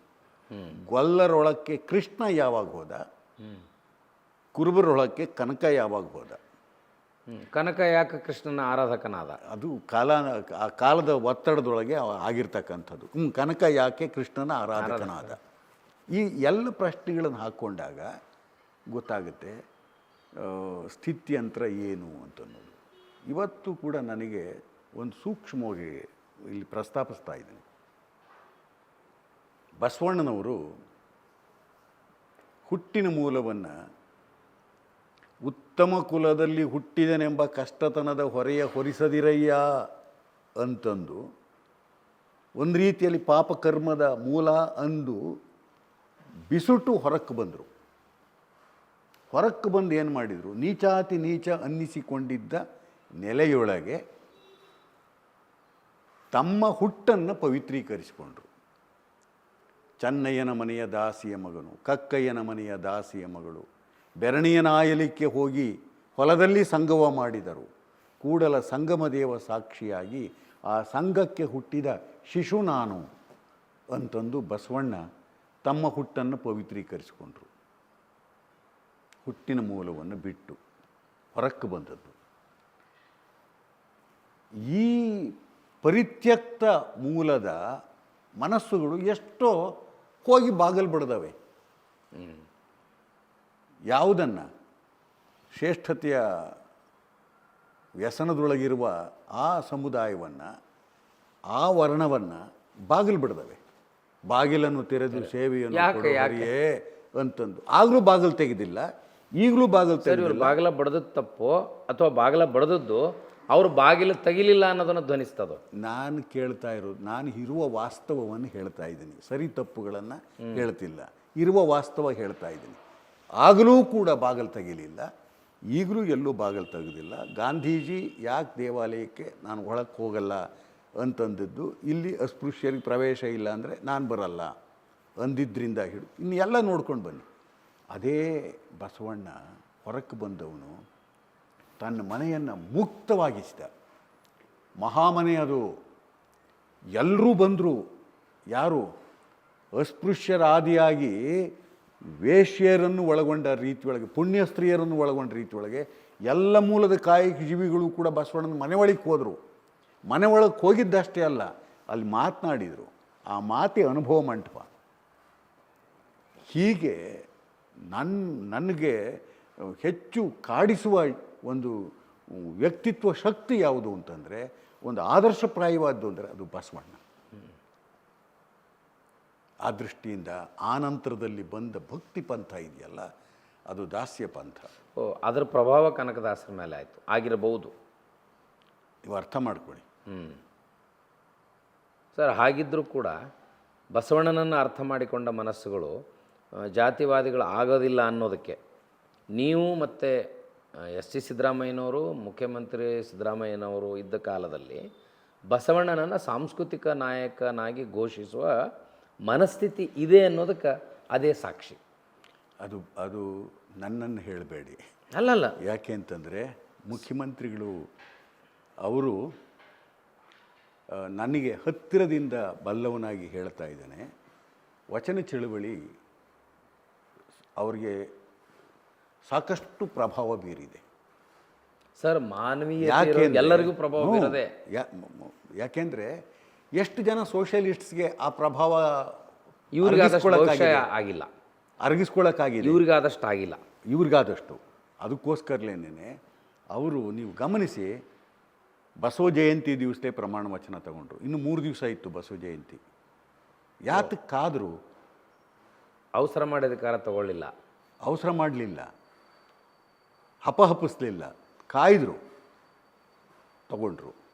ಬಸವಣ್ಣನನ್ನು ಸಾಂಸ್ಕೃತಿಕ ನಾಯಕ ಅಂತ ಘೋಷಿಸಿದ್ದಷ್ಟೇ ಅಲ್ಲ, ಎಲ್ಲ ಕಚೇರಿಗಳಲ್ಲಿಯೂ ಕೂಡ ಅದು ಇರಬೇಕು ಆ ಚಿತ್ರ ಅಂತನ್ನೋ ರೀತಿಯೊಳಗೆ ಇದು ಮಾಡಿದ್ದಿತ್ತು. ಇವತ್ತೂ ಕೂಡ ಬಿಟ್ಟಿ ಭಾಗ್ಯ ಅಂತ ಹೇಳ್ತಾ ಇರೋದ್ರ ಹಿಂದೆ ದಾಸೋಹ ತತ್ವದ ಆಶಯ, ಅರ್ಥನೀತಿಯ ಒಂದು ಗಾಢವಾದ ಪ್ರಭಾವ ಅವರ ಮೇಲಿದೆ. ಯಾಕೆಂದರೆ ಬಸವಣ್ಣ ದಾಸೋಹ ನೀತಿ ತಂದಾಗ ಅವನು ಅರ್ಥ ಸಚಿವನಾಗಿದ್ದವನು, ಬಿಜ್ಜಳನ ಆಸ್ಥಾನದೊಳಗೆ ಅರ್ಥ ಸಚಿವನಾಗಿದ್ದವನು. ಆ ದೃಷ್ಟಿಯಿಂದಲೇ ದಾಸೋಹ ದಾನ ಅಲ್ಲ, ಅದು ಡಿಸ್ಟ್ರಿಬ್ಯೂಷನ್ ಥಿಯರಿ. ಅಂದರೆ ಸರ್ಕಾರದ ಹೊಣೆಗಾರಿಕೆ, ಶ್ರೀಮಂತರಿಂದ ಸಂಗ್ರಹಿಸಿದ ಟ್ಯಾಕ್ಸ್ ಅನ್ನ ಬಡವರಿಗೆ ಹಂಚೋದು ದಾಸೋಹ. ಆ ಮುಖೇಣವಾಗಿ ದಾಸೋಹ ಅನ್ಬೇಕಾಗಿತ್ತಲ್ಲ ಸರ್. ದಾಸೋಹದ ಪದ ಬಳಕೆ ಇದೆಯಲ್ಲ, ಗ್ಯಾರಂಟಿ ಯೋಜನೆಗಳಿಗೆ ಅದಾಗಲೇ ಈಗ ಒಂದು ಆವರಣದ ಪರಿಭಾಷೆಯಾಗಿ ಬಳಕೆಯಾಗೆ ಬಂದಿದೆ. ಆವರಣ ಯಾವುದು? ಒಂದು ಧಾರ್ಮಿಕ ಆವರಣದ ಪರಿಭಾಷೆಯಾಗಿ ನಾವು ಸೀಮಿತಗೊಳಿಸಿಬಿಟ್ಟಿದ್ದೇವೆ. ತಪ್ಪು ನಮ್ಮದು. ಅದು ಈಗಿನ ರಾಜಕೀಯ ಪರಿಭಾಷೆಯಾಗಿ ಬಳಸೋದಕ್ಕೆ ಹೋದರೆ ಬೇರೆಯವರಿಗೆ ಕಣ್ಣುರಿಯುತ್ತೆ. ಈಗಾಗಲೇ ನೇನೇನೇ ಸಂದರ್ಭಗಳಲ್ಲಿ ಹೇಳ್ತಿರ್ತಾರೆ ನೋಡಿ, ಅಲ್ಲಿ ಬೇರೆ ಯಾವ ಥರದಲ್ಲಿ ಸಿದ್ದರಾಮುಲ್ಲಾ ಖಾನ್ ಅನ್ನೋ ರೀತಿ ಒಳಗೆ ಇದಕ್ಕೂ ಕೂಡ ಬೇರೆ ಅರ್ಥವನ್ನು ಅನ್ನಲಿ. ಪಾಪ ಏನು ಸಿದ್ದರಾಮಯ್ಯನವ್ರಿಗೆ ಲಿಂಗಾಯತರು ಅಂದ್ರೆ ಏನು ತಪ್ಪು ಆಗೋದಿಲ್ಲ ಅಲ್ರಿ, ಯಾಕಂದ್ರೆ ಬಸವ ಪರಂಪರೆಗೆ ಆ ಶ್ರೇಷ್ಠತೆ ಇದೆ. ಆ ಬಸವ ಪರಂಪರೆ, ಸಿದ್ದರಾಮುಲ್ಲಾ ಖಾನ್ ಅಂದ್ರೂ ಶ್ರೇಷ್ಠತೆ ಇದೆ, ತಪ್ಪೇನು ಅಲ್ಲ. ಅದು ಅವರ ವ್ಯಕ್ತಿತ್ವದ ವಿಕಾಸದ ಒಂದು ಮುಖ, ಅದು ತಪ್ಪು ಅನ್ನಲ್ಲ. ಆದರೆ ಒಂದು ಪಕ್ಷದ ರಾಜಕಾರಣದೊಳಗೆ ಈ ಶಬ್ದ ಎಲ್ಲಿಂದ ಬಂತು ಗ್ಯಾರಂಟಿ, ಅದನ್ನು ಯೋಚನೆ ಮಾಡಬೇಕು. ಇವೆಲ್ಲವುಗಳ ಯೋಚನೆಯ ಹಿನ್ನೆಲೆಯೊಳಗೆ ಶಬ್ದ ಯಾವುದಾದ್ರೂ ಆಗಲಿ, ಉದ್ದೇಶ ವಚನ ಚಳುವಳಿಯ ಬೇರಿನೊಳಗೆ ಬಿಟ್ಟ ಉದ್ದೇಶ ಅದು ಇಲ್ಲಿ ಇರತಕ್ಕಂಥದ್ದು ಅಂತ ಅನಿಸು. ಸರ್, ಅಂಬೇಡ್ಕರ್ ಅವರ ಸಂವಿಧಾನ ಇದ್ದರೂ ಕೂಡ ಇವತ್ತು ಪ್ರಜಾಪ್ರಭುತ್ವ ವ್ಯವಸ್ಥೆಯಲ್ಲಿ ಈ ರೀತಿ ಸಂವಿಧಾನವನ್ನು ವಿರೋಧಿಸುವ ಮಾತುಗಳು, ಗಾಂಧಿಯನ್ನು ವಿರೋಧಿಸುವ ಮಾತುಗಳು, ಅದನ್ನು ಬಹುಪಾಲು ಜನ ಮೆಚ್ಚಿಕೊಳ್ಳುವ ವಾತಾವರಣ ಸೃಷ್ಟಿಯಾಗಲಿಕ್ಕೆ ಯಾವ ದೌರ್ಬಲ್ಯ ಇರ್ಬೋದು ಅಂತೀರಿ ಸರ್? ಶಿಕ್ಷಣದ ದೌರ್ಬಲ್ಯವೇ. ಇನ್ನು ಎಲ್ಲಿ ಶಿಕ್ಷಣ ವ್ಯವಸ್ಥೆ ಬದಲಿಯಾಗಿದೆ? ಯಾಕೆ ಅಂದರೆ ಎಷ್ಟು ಜನ ಅಂಬೇಡ್ಕರ್ ಹೇಳಿದ ರೀತಿಯೊಳಗೆ ಶಿಕ್ಷಣವನ್ನು ಪಡ್ಕೊಂಡು ಅಂಬೇಡ್ಕರ್ ವಿರೋಧಿ ನೆಲೆಯೊಳಗೆ ಅಂಬೇಡ್ಕರ್ ವಾದಿಗಳೇ ಇದ್ದಾರೆ, ಅಂಬೇಡ್ಕರ್ ಹೆಸರೆತ್ತೋರೇ ಇದ್ದಾರೆ. ಈ ಎಲ್ಲ ಹಿನ್ನೆಲೆಗಳಲ್ಲಿ ನೋಡಿದಾಗ ನಮಗೆ ಅಕ್ಷರ ಜ್ಞಾನ ಸಿಕ್ಕಿದೆ, ನಮಗೆ ಚರಿತ್ರೆಯನ್ನು ಅರ್ಥ ಮಾಡಿಕೊಳ್ಳುವ ಸೂಕ್ಷ್ಮತೆಗಳು ದಕ್ಕಿಲ್ಲ. ಆ ವಿವೇಕ, ಆ ಅರಿವು ಇಲ್ಲ. ಚರಿತ್ರೆಯ ಹಿನ್ನೆಲೆಯೊಳಗೆ ವರ್ತಮಾನದ ವಿದ್ಯಮಾನಗಳನ್ನು ಅರ್ಥೈಸಿಕೊಳ್ತಕ್ಕಂಥ ಪ್ರಜ್ಞೆ ಇಲ್ಲ. ಹೀಗಾಗಿ ನಾವು ಭವಿಷ್ಯವನ್ನು ಕರಾಳತೆಗೆ ನೂಗ್ತಾ ಇದ್ದೇವೆ. ಬುದ್ಧ, ಬಸವ, ಬಾಬಾ ಸಾಹೇಬ್ ನಮ್ಗೆ ಆದರ್ಶ ಆಗಬೇಕಾಗಿತ್ತು. ಆ ಧರ್ಮದ ಅನುಯಾಯಿಗಳು ಅಥವಾ ಅವರ ಅನುಯಾಯಿಗಳಿಗೂ ಕೂಡ ವೈದಿಕತೆಯ ಭ್ರಮೆ ಆವರಿಸಲಿಕ್ಕೆ ಅದೇನು ಮೇಲಿರ್ಮೆಯ ಕಾರಣ ಅಂತೀರಿ ಸರ್? ಸ್ವಾರ್ಥ. ಅಲ್ಲಿ ಏನು ನಮ್ಗೆ ಲಾಭ ಇದೆ ಸರ್? ಏನು ಸ್ವಾರ್ಥ ಇದೆ? ಏನು ಲಾಭ ಏನಿದೆ ನಿಮಗೆ? ರಾಜಕಾರಣಿಗಳು ಒಬ್ಬ ಈ ಸ್ವಾರ್ಥಕ್ಕಾಗಿ ಶೂದ್ರ ಸಮುದಾಯದವರು ಕೂಡ ವೈದಿಕ ಆಚರಣೆಗಳನ್ನು ಮಾಡಿದರೆ ಏನು ಲಾಭ ಇದೆ? ಅದಕ್ಕೆ ಹೇಳ್ತಾ ಇರೋದು, ಅಂಥ ಒಬ್ಬರು ಹೋದರೆ ಅವ್ರ ಹಿಂದೆ ಇಡೀ ಹಿಂಡೆ ಹೋಗುತ್ತೆ. ಆ ಒಬ್ಬ ಹೊರಕ್ಕೆ ಬರ್ತಾನೆ, ಆ ಹಿಂಡು ಅಲ್ಲೇ ಉಳಿಯುತ್ತೆ. ಆ ಹಿಂಡನ್ನು, ತಲೆಯನ್ನು ಒಂದು ರೀತಿಯಲ್ಲಿ ಆ ತಲೆಯ ಮಲವನ್ನು ತುಂಬುವ ಕೆಲಸವನ್ನು ಚೆನ್ನಾಗಿ ಮಾಡಿಕೊಂಡು ಹೋಗ್ತಕ್ಕಂಥವ್ರು ಇದ್ದಾರೆ. ಅಥವಾ ವೈದಿಕತೆಯನ್ನು ಆಚರಣೆ ಮಾಡೋದ್ರಿಂದ ನಾನು ಸುಪೀರಿಯರ್ ಅನ್ಸ್ಕೊಂತೇನೆ ಅನ್ನುವಂಥ ಭ್ರಮೆ ಇದೆಯಾ?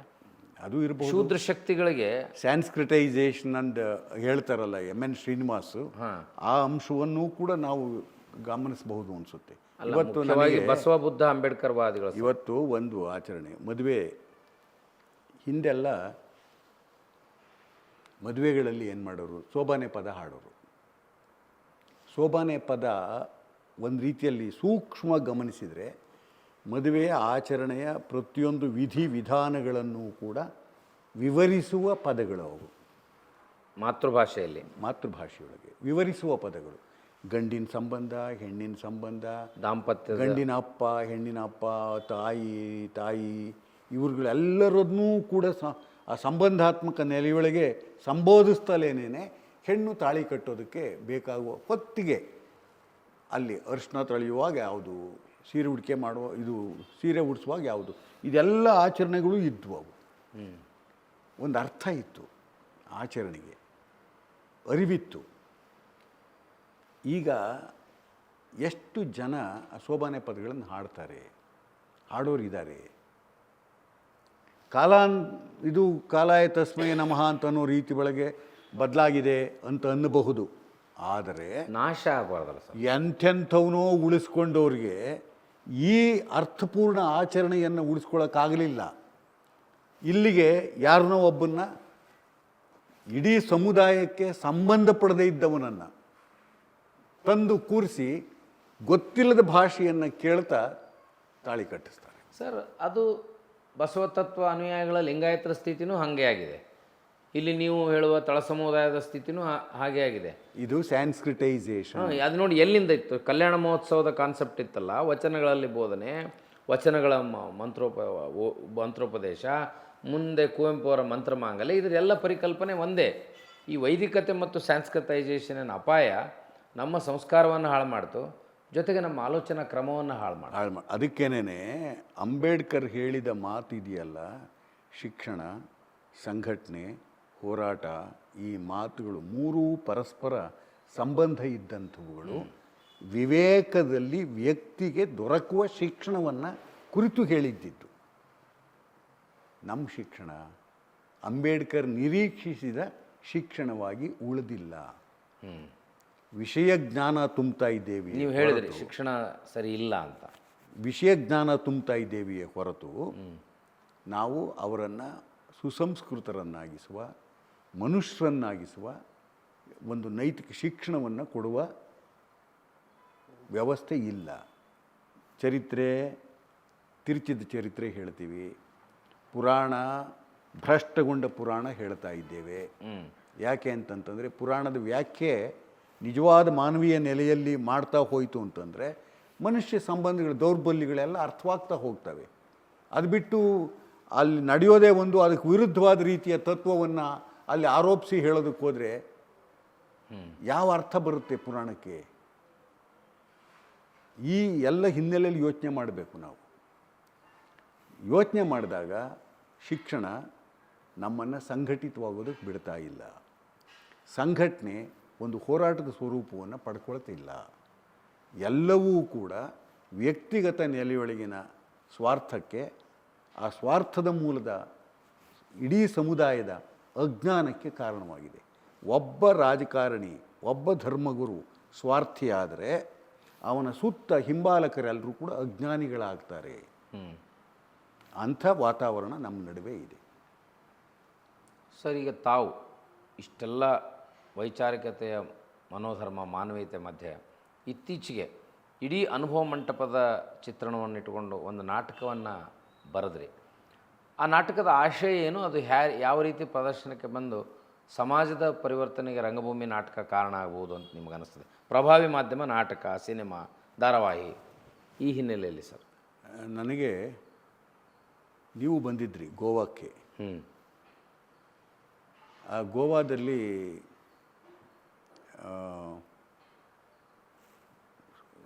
ನಮ್ಮ ಸಾಣೇಹಳ್ಳಿ ಸ್ವಾಮಿಗಳು ಪಂಡಿತಾರಾದರು ಒಂದು ವಿಷಯ ಕೊಟ್ಟಿದ್ದರು.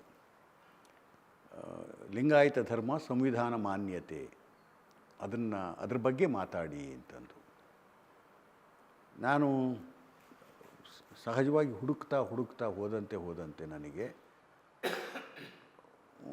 ಬಹಳಷ್ಟು ಅಲ್ಲಿಯ ವಿಚಾರಗಳು ಕಾಡಿಸುವುದಕ್ಕೆ ತೊಡಗಿದವು. ಯಾತಕ್ಕೆ ಕಾಡಿಸಿದವು ಅಂತಂದರೆ, ಪ್ರಸ್ತುತ ನಮ್ಮ ನಡುವೆ ಇರುವ ವರ್ತಮಾನದ ವಿದ್ಯಮಾನಗಳನ್ನು, ದಿವಸ ನಡೀತಾ ಇರತಕ್ಕಂಥ ವಿಗತಿಯನ್ನು ಕಂಡು ಕಾಡಿಸೋದಕ್ಕೆ ತೊಡಗಿದ್ದಿತ್ತು.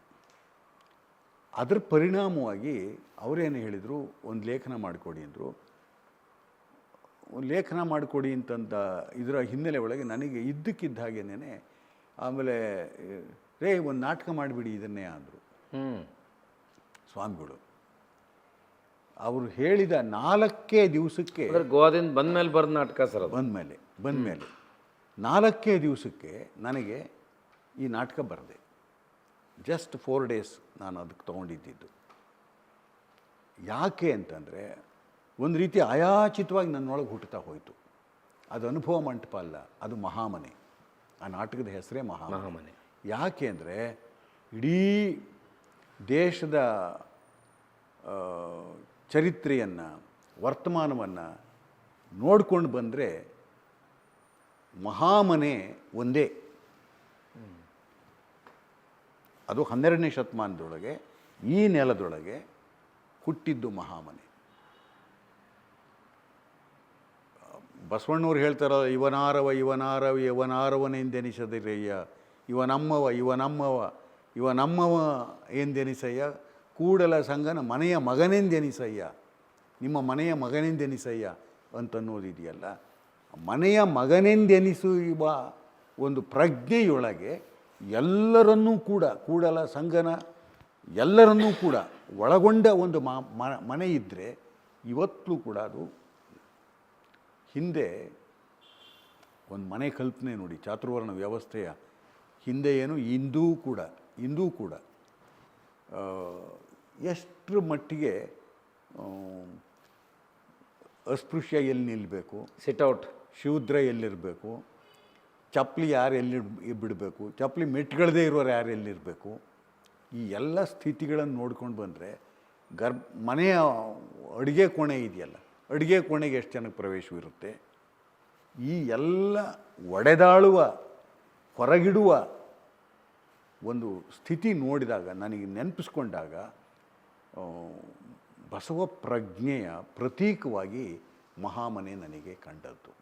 ಈ ಮಹಾಮನೆ ಬಗ್ಗೆ ಯಾರ್ಯಾರು ಎಲ್ಲ ಏನು ಮಾತಾಡ್ತಾರೆ ಅಂತನ್ನುವುದಕ್ಕೆ ವಚನಗಳನ್ನು ಹುಡುಕೊಂಡು ಹೋದೆ. ಆ ಡೋಹರ ಕಕ್ಕಯ್ಯನ ಒಂದು ವಚನ ಇದೆ ನೋಡಿ, ಆ ಕಕ್ಕಯ್ಯನ ವಚನ ಅದ್ಭುತವಾದ್ದು ಅನ್ನಿಸ್ತು. ಬೇರೆ ಯಾವ ಭಾಷೆಯಲ್ಲೂ ಆ ವಚನದಂಥ ಸಮಾನ ಸದೃಶ ವಚನ ಬಂದಿಲ್ಲ ಅಂತ ನನಗನ್ಸೋದು. ಇದು ಅಹಂಕಾರದ್ದು ಅನ್ನಿಸ್ಬಹುದು, ಅಥವಾ ಇದ್ದರೆ ದೊಡ್ಡ ಸಲಾಮ್ ಅದಕ್ಕೆ. ಏನದು? ಎನ್ನ ಕಷ್ಟ ಕುಲದಲ್ಲಿ ಹುಟ್ಟಿಸಿದನಯ್ಯ, ನಾನು ಮುಟ್ಟಲಾರದವನು, ನಾನು ಮುಟ್ಟಿಸಿಕೊಳ್ಳಲಾರದವನು, ನಾನು ಒಂದು ದೇವರನ್ನು ನೋಡಿದರೂ ಕೂಡ ನೋಡಬಹುದು, ಆದರೆ ಮುಟ್ಟಕ್ಕಾಗಲ್ಲ. ಕೈ ಮುಟ್ಟದಿದ್ದರೆ ಕಣ್ಣು ಮುಟ್ಟಿದ್ದಕ್ಕೆ ಮೈಲಿಗೆ ಇಲ್ವಾ ಅಂತ ಯೋಚನೆ ಮಾಡಿದವನು. ಅಂಥವನು ಆ ಮಹಾಮನೆಯ ಒಳಕ್ಕೆ ಹೋದಾಗ ಹೇಳ್ತಾನೆ, ಎನ್ನ ಮುಟ್ಟಿ ಪಾವನವ ಮಾಡಿದನಯ್ಯ, ಎನ್ನ ಸರ್ವಾಂಗದ ಅವಲೋಹ ಒಳೆಯಿತ್ತಯ್ಯ, ಎನ್ನ ತನುವಿನಲ್ಲಿ ಲಿಂಗವನ್ನು ಅಳವಡಿಸಿದ, ಮನದಲ್ಲಿ ಗುರುವ ಕೊಟ್ಟ, ಈ ತರಹ ಹೇಳ್ಕೊಂಡು ಬಂದಂತೆ ಈ ಕಾರಣದಿಂದಾಗಿ ನಾನು ಎಷ್ಟರ ಮಟ್ಟಿಗೆ ಮನುಷ್ಯನಾದೆ ಅಂತಂತಂದರೆ ಸಂಭ್ರಮಿಸಿ ಹಾಡ್ತಾನೆ. ಒಬ್ಬ ಅಸ್ಪೃಶ್ಯ ಒಬ್ಬ ಬ್ರಾಹ್ಮಣನ ಮನೆಯ ಒಳಕ್ಕೆ ಹೋಗಿ, ಬ್ರಾಹ್ಮಣನಲ್ಲ ಅವನು, ಬ್ರಾಹ್ಮಣ್ಯವನ್ನು ಬಿಟ್ಟು ಬಂದು ಶರಣರಾದವರು ಬಿಟ್ಟು ಬಂದು ಮನುಷ್ಯನಾದ ಮಹಾಮಾನವತಾವಾದಿಯಾದ ಬಸವಣ್ಣನ ಮನೆಯ ಒಳಕ್ಕೆ ಹೋಗಿ ಅವನು ಲಿಂಗ ಕೊಡ್ತಾನೆ. ಮುಟ್ಟಿದ್ದಷ್ಟೇ ಅಲ್ಲ, ಇಷ್ಟಲಿಂಗ ಕೊಡ್ತಾನೆ. ಆ ಇಷ್ಟಲಿಂಗವನ್ನು ಕೊಟ್ಟ ನಂತರದೊಳಗೆ ತನು ಮನ ಇಡೀ ತನ್ನ ಇದರೊಳಗೆ ಅದು ಹೇಗೆ ಅಳವಡ್ತು ಅಂತನ್ನೋದನ್ನು ಹೇಳ್ತಾ ಅವನು ಸಂಭ್ರಮಿಸ್ತಾನೆ. ಒಬ್ಬ ಅಸ್ಪೃಶ್ಯನ ಮನಸ್ಸಿನೊಳಗಿನ ಈ ಸಂಭ್ರಮ ಇದೆಯಲ್ಲ, ಈ ಸಂಭ್ರಮ ಆ ಮಹಾಮನೆಯೊಳಗೆ ನಡೆದದ್ದು. ಇದಕ್ಕಿಂತ ಇನ್ನೇನು ಗ್ರೇಟ್ ಬೇಕು ಹೇಳಿ? ಇದಕ್ಕೆ ಇನ್ನು ಬೇರೆ ಬೇರೆಯವರೆಲ್ಲ ಹಾಡಿದ್ದಾರೆ ಅದ್ರ ಬಗ್ಗೆ, ಮಹಾಮನೆ ಬಗ್ಗೆ. ಅದು ದೊಡ್ಡ ಮನೆ ಅಲ್ಲ, ಅದು ಮಹಾಮನೆ. ಆ ದೃಷ್ಟಿಯಿಂದ ಇಂಥ ನಡೆನುಡಿ ಸಿದ್ಧಾಂತದ ಬಸವ ಪ್ರಜ್ಞೆ ಇದೆಯಲ್ಲ, ಬಸವ ಪ್ರಜ್ಞೆ ಎಲ್ಲ ಮೇಲ್ಜಾತಿಯೊಳಗಿರುವ ಮೇಲ್ವರ್ಣದಲ್ಲಿರುವ ರೋಗಿಷ್ಠ ಮನಸ್ಸುಗಳಿಗೆ ಅಗತ್ಯವಾಗಿ ಬೇಕಾಗಿರ್ತಕ್ಕಂಥ ಒಂದು ಚಿಕಿತ್ಸಕ ದೃಷ್ಟಿ ಅಂತ ನನಗನ್ನಿಸುತ್ತೆ. ಅದು ಬೇಕು ನಮಗೀಗ. ಹಾಗೇನೇನೆ ಈ ತಳಮೂಲದಲ್ಲಿದ್ದಂಥವರನ್ನು ಮೇಲಕ್ಕೆ ಬಂದು ಅವ್ರು ಹೇಗೆ ಮಾತನಾಡಬೇಕು ಅಂತಂದರೆ ನಮ್ಮ ಅಂಬಿಗರ ಚೌಡಯ್ಯನಂತೆ ಮಾತಾಡಬೇಕು. ಅಂಬಿಗ ಅಂಬಿಗ ಎಂದು ಕುಂದು ನುಡಿಯದಿರು, ನಂಬಿದಡೆ ಒಂದೇ ಹುಟ್ಟಲಿ ಕಡೆಯ ಹಾಯಿಸುವೇನು ನಂಬಿಗ ಚೌಡಯ್ಯ ಅಂತಂದು ಅಂಬಿಗ ನಂಬಿಗ ಚೌಡಯ್ಯ. ಆ ನೈತಿಕ ಶಕ್ತಿ, ಆತ್ಮಪ್ರತ್ಯಯದ ಆ ಕೆಚ್ಚು ಇದೆಯಲ್ಲ, ಆ ಕೆಚ್ಚು ಬರಬೇಕು. ಯಾಕೆ ಅಂದರೆ ನಾವು ಸತ್ಯಶುದ್ಧ ಕಾಯಕ ಜೀವಿಗಳು ಎನ್ನುವ ಪ್ರಜ್ಞೆ ಅವರಿಗೆ ಬರಬೇಕು. ಸತ್ಯಶುದ್ಧ ಕಾಯಕ ಯಾವತ್ತಿಗೂ ಕೂಡ ಸಮಾಜಕ್ಕೂ ವಂಚನೆ ಮಾಡೋದಲ್ಲ, ನಿಸರ್ಗ ಪಂಚಭೂತಗಳೇನಿದ್ದಾವೆ ಅವುಗಳಿಗೂ ವಂಚನೆ ಮಾಡೋದಲ್ಲ. ವಂಚನೆ ಮಾಡದ ರೀತಿಯೊಳಗೆ ಬದುಕನ್ನು ಕಟ್ಟಿಕೊಂಡಂಥದ್ದು, ಬದುಕಿಗೆ ಸಮಷ್ಟಿಗೆ ಉತ್ತರದಾಯಿತ್ವವನ್ನು ಉಳ್ಳದ್ದು. ಅದು ಕಸ ಹೊಡೆಯುವ ಸತ್ಯಕ್ಕೆ ಕೂಡ ಅದು ಸತ್ಯಶುದ್ಧಾಚಾರ ವಿರೋಧದ ಮಾಡ್ತಾಳೆ. ಅಲ್ಲಿ ಲಂಚ ವಂಚನಕ್ಕೆ ಕೈಯಾನದ ಭಾಷೆ ಅಂತಂದು ಮಾತಾಡ್ತಾಳಲ್ಲ ಅವಳು. ಹೊನ್ನು ವಸ್ತ್ರವ ಬಿದ್ದಿದ್ದಡೆ, ಬಟ್ಟೆಯಲ್ಲಿ ಬಿದ್ದಿದ್ದಡೆ ಅದನ್ನು ಗುಡಿಸಿ ಹಸಿತೀನಿ ಅಂತಾಳೆ, ಕಸದಂತೆ ಗುಡಿಸಿ ಹಸಿತೀನಿ ಅಂತಾಳೆ. ನಾನೇನಾದರೂ ಕೈಯಾರೆ ಮುಟ್ಟಿದಡೆ ನೀನಾಗಲೇ ಎನ್ನ ನರಕದಲ್ಲಿ ಅದ್ದು ಹೋಗ ಶಂಭು ಜಕ್ಕೇಶ್ವರ ಅಂತ ದೇವರಿಗೆ ಸವಾಲು ಹಾಕ್ತಾಳೆ. ಅವಳು ಬಾಗಿಲನ್ನು ತೆರೆದು ಸೇವೆಯನ್ನು ಕೊಡು ಅಂತ ಕೇಳ್ಕೊಂಡವಳಲ್ಲ, ಗುಡಿಸಿ ಹಸ್ತವಳು. ಇದು ವಚನ ಚಳವಳಿಯ ವಿವೇಕದ ಮಾನವೀಯತೆಯ ಒಂದು ಉತ್ತುಂಗದ ಘಟ್ಟ ಅಂತ ನನಗೆ ಇವತ್ತೂ ಕೂಡ ಕಾಡಿಸುವಂಥದ್ದು, ಇವತ್ತೂ ನನಗೆ ಆದರ್ಶವಾಗಿರುವಂಥದ್ದು ಅನಿಸೋದು. ಸರ್, ವಚನ ವಾಹಿನಿಯ ಮೂಲಕ ನಿಮಗೆ ರಾಷ್ಟ್ರೀಯ ಪುರಸ್ಕಾರವನ್ನು ಕೊಡಬೇಕು ಅಂತ ಸಂದರ್ಭ ಬಂದಾಗ ಈ ಜಾತಿ ವಾಸನೆ, ಧರ್ಮದ ಸಂಕೋಲ, ಏನೇನೋ ಗೊಂದಲಗಳು ಬರ್ತಾವೆ ಸರ್. ಒಂದು, ನೀವು ಬಸವಣ್ಣನನ್ನು ಸಾಂಸ್ಕೃತಿಕ ನಾಯಕ ಅಂತ ಕಾಯ ವಾಚ ಮನಸ್ಸ ಒಪ್ಪುವುದು. ಎರಡನೇದ್ದು, ಈ ಮಹಾಮನೆಯ ನಾಟಕ ಮತ್ತು ಮಾತುಗಳ ಮೂಲಕ ಹೇಗೆ ಈ ಸಿದ್ಧಾಂತ ಇವತ್ತಿನ ಅಗತ್ಯ ಇದೆ. ತಾವಾಗಲೇ ಒಂದು ಪದವನ್ನು ಬಳಸಿದ್ರಿ, ಪ್ರತಿಯೊಬ್ಬ ಮೇಲ್ಜಾತಿಯವರ ತಲೆಯಲ್ಲಿ ಹೋಗಬೇಕು ಅಂತ. ವಚನ ಸಿದ್ಧಾಂತ, ಬಸವ ಸಿದ್ಧಾಂತ ತಲೆಯಲ್ಲಿ ಇರಲಿಲ್ಲ ಅಂದ್ರೆ ಅವನು ಮೇಲ್ಜಾತಿಯವನು ಹೆಂಗೆ ಹಾಕ್ತಾನೆ ಅನ್ನೋದು ನನ್ನ ಪ್ರಶ್ನೆ. ಅವನು ಸೂಳೆ ಸಂಕವನಿಗಿಂತಲೂ ಸತ್ಯಕ್ಕನಿಗಿಂತಲೂ ಕನಿಷ್ಠನಾಗ್ತಾನೆ. ಆದರೆ ಆ ಪ್ರಜ್ಞೆಯನ್ನು ಇಟ್ಕೊಂಡಿರುವ ಜನ ಕೂಡ ಇನ್ನೂ ಆ ಜಾತಿ ದೃಷ್ಟಿಕೋನದ ಒಬ್ಬ ವ್ಯಕ್ತಿಯನ್ನು, ಒಂದು ವಸ್ತುವನ್ನು ನೋಡುವ ಪರಿಕ್ರಮ ಇದ್ದಾಗ ಕೂಡ ನೀವು ಹೆಚ್ಚು ಅರ್ಹರು ಅನ್ನಿಸ್ಲಿಕ್ಕೆ ಅದು ಕಾರಣ ಆಯ್ತು ಸರ್. ಅದು ನಿಮ್ಮ ಈ ವಿಶಾಲ ಮನೋಧರ್ಮದ ಆಲೋಚನಾ ಕ್ರಮ, ಇದನ್ನು ಈ ವಯಸ್ಸಿನಲ್ಲೂ ಜೀವಂತವಾಗಿಡಬೇಕು ಅನ್ನೋಂಥ ನಿಮ್ಮ ಛಲ ಇದೆಯಲ್ಲ, ಅದಕ್ಕೆ ನಾನು ಅಭಿನಂದಿಸ್ತೇನೆ ಸರ್. ಇನ್ನು ಉಳಿದಿರುವ ನಿಮ್ಮ ಪ್ರಾಯವನ್ನು ಈ ಚಳವಳಿಗೆ ಸಂಬಂಧಿಸಿದಂತೆ ಶೂದ್ರ ಸಮುದಾಯಕ್ಕೆ ಒಂದು ಶಕ್ತಿಯಾಗುವ ಯೋಜನೆಗಳು, ಯೋಚನೆಗಳು ಏನು ಸರ್? ನಾನು ಯಾವ ಯೋಚನೆ ಹಾಕ್ಕೊಂಡಿರೋಣಲ್ಲ. ಬದುಕು ಬಂದಂತೆ ಎದುರಿಸುತ್ತಾ ನಾನೊಬ್ಬನೇ ಅನ್ನುವುದಕ್ಕಿಂತ ಸಂಘಟಿತನಾಗಿ ಸಂಘಟನಾತ್ಮಕ ಶಕ್ತಿಯ ಒಳಗೆ ಗುರುತಿಸಿಕೊಂಡಂತೆ ಅವರೊಳಗೆ ಒಂದಾಗನೇ ಹೊರತು ಆತ್ಮಪ್ರತ್ಯಯದಲ್ಲಿ ಆದರೆ ನಿಮ್ಮ ಹೋರಾಟ, ನಿಮ್ಮ ಬರಹ, ನಿಮ್ಮ ಆಲೋಚನಾ ಕ್ರಮಕ್ಕೆ ಸಿಗಬೇಕಾದ ಗೌರವ, ಮನ್ನಣೆ, ಸ್ಥಾನಮಾನಗಳು ನಿಮಗೆ ಲಭಿಸಿವೆ ಅನ್ನುವಂಥ ಸಂತೃಪ್ತಿ ಇದೆಯಾ ಸರ್? ಅವೆಲ್ಲವೂ ಕೂಡ ಆನುಷಂಗಿಕ. ವ್ಯಕ್ತಿಗೆ ಒಂದು ಪ್ರೋತ್ಸಾಹ ಕೊಡ್ತವೆ ಅಂತನ್ನೋದನ್ನು ಒಪ್ಪಿಕೊಂಡು ಕೂಡ ಅವೇ ಆತ್ಯಂತಿಕವಲ್ಲ. ಆತ್ಯಂತಿಕ ಸಮಾಜ, ಸಮಾನತೆ, ಸಮಷ್ಟಿಯ ಬದುಕು ಹಸನಾಗಬೇಕು, ಅದು ಆತ್ಯಂತಿಕ. ಅದಾಯಿತು ಅಂತಂದರೆ ಇವೆಲ್ಲವೂ ಕೂಡ ಅರ್ಥ ಪಡ್ಕೊಂಡಂತೆ ಅಂತ ನನಗೆ ಅನ್ನಿಸ್ತಕ್ಕಂಥದ್ದು. ಸರ್, ಆಗಿದ್ದರೆ ಅದೆಲ್ಲ ತಮಗೆ ದಕ್ಕಿದೆ ಅನ್ನುವಂಥ ಸಂತೃಪ್ತಿ ಅದಿದೆ ಸರ್? ಅಲ್ಲ, ನಾನು ಮನುಷ್ಯ. ಅದಕ್ಕೋಸ್ಕರ ಅಹಂಕಾರಿ ಅಲ್ಲ, ತಿರಸ್ಕರಿಸುವಷ್ಟು ಅಹಂಕಾರಿ ಅಲ್ಲ. ಅದನ್ನು ಸ್ವೀಕರಿಸುವ ವಿನಯ ಇದೆಯೇ ಹೊರತು ಅಹಂಕಾರ ಇಲ್ಲ. ಇಷ್ಟು ಮೇಲ್ಬಿದ್ದು ಸ್ವೀಕರಿಸುವ ಹಪಾಪಿತನವೂ ಇಲ್ಲ, ಖಂಡಿತ ಇಲ್ಲ. ಅದು ಸರ್, ಯಾವ ಹೊತ್ತಿಗೂ ಕೂಡ ಯಾವುದಕ್ಕೂ ಮೇಲ್ಬಿದ್ದು ಅಧಿಕಾರಕ್ಕೆ ಆಗಲಿ ಪ್ರಶಸ್ತಿಗೆ ಆಗಲಿ ಹೋದವನಲ್ಲ. ಆ ನೈತಿಕ ಧೈರ್ಯ ನನ್ನಲ್ಲಿರುವುದರಿಂದ ಇವತ್ತು ಕೂಡ ಈ ಕ್ಷಣದಲ್ಲಿ ಅದನ್ನು ಮಾತಾಡ್ತೀನಿ.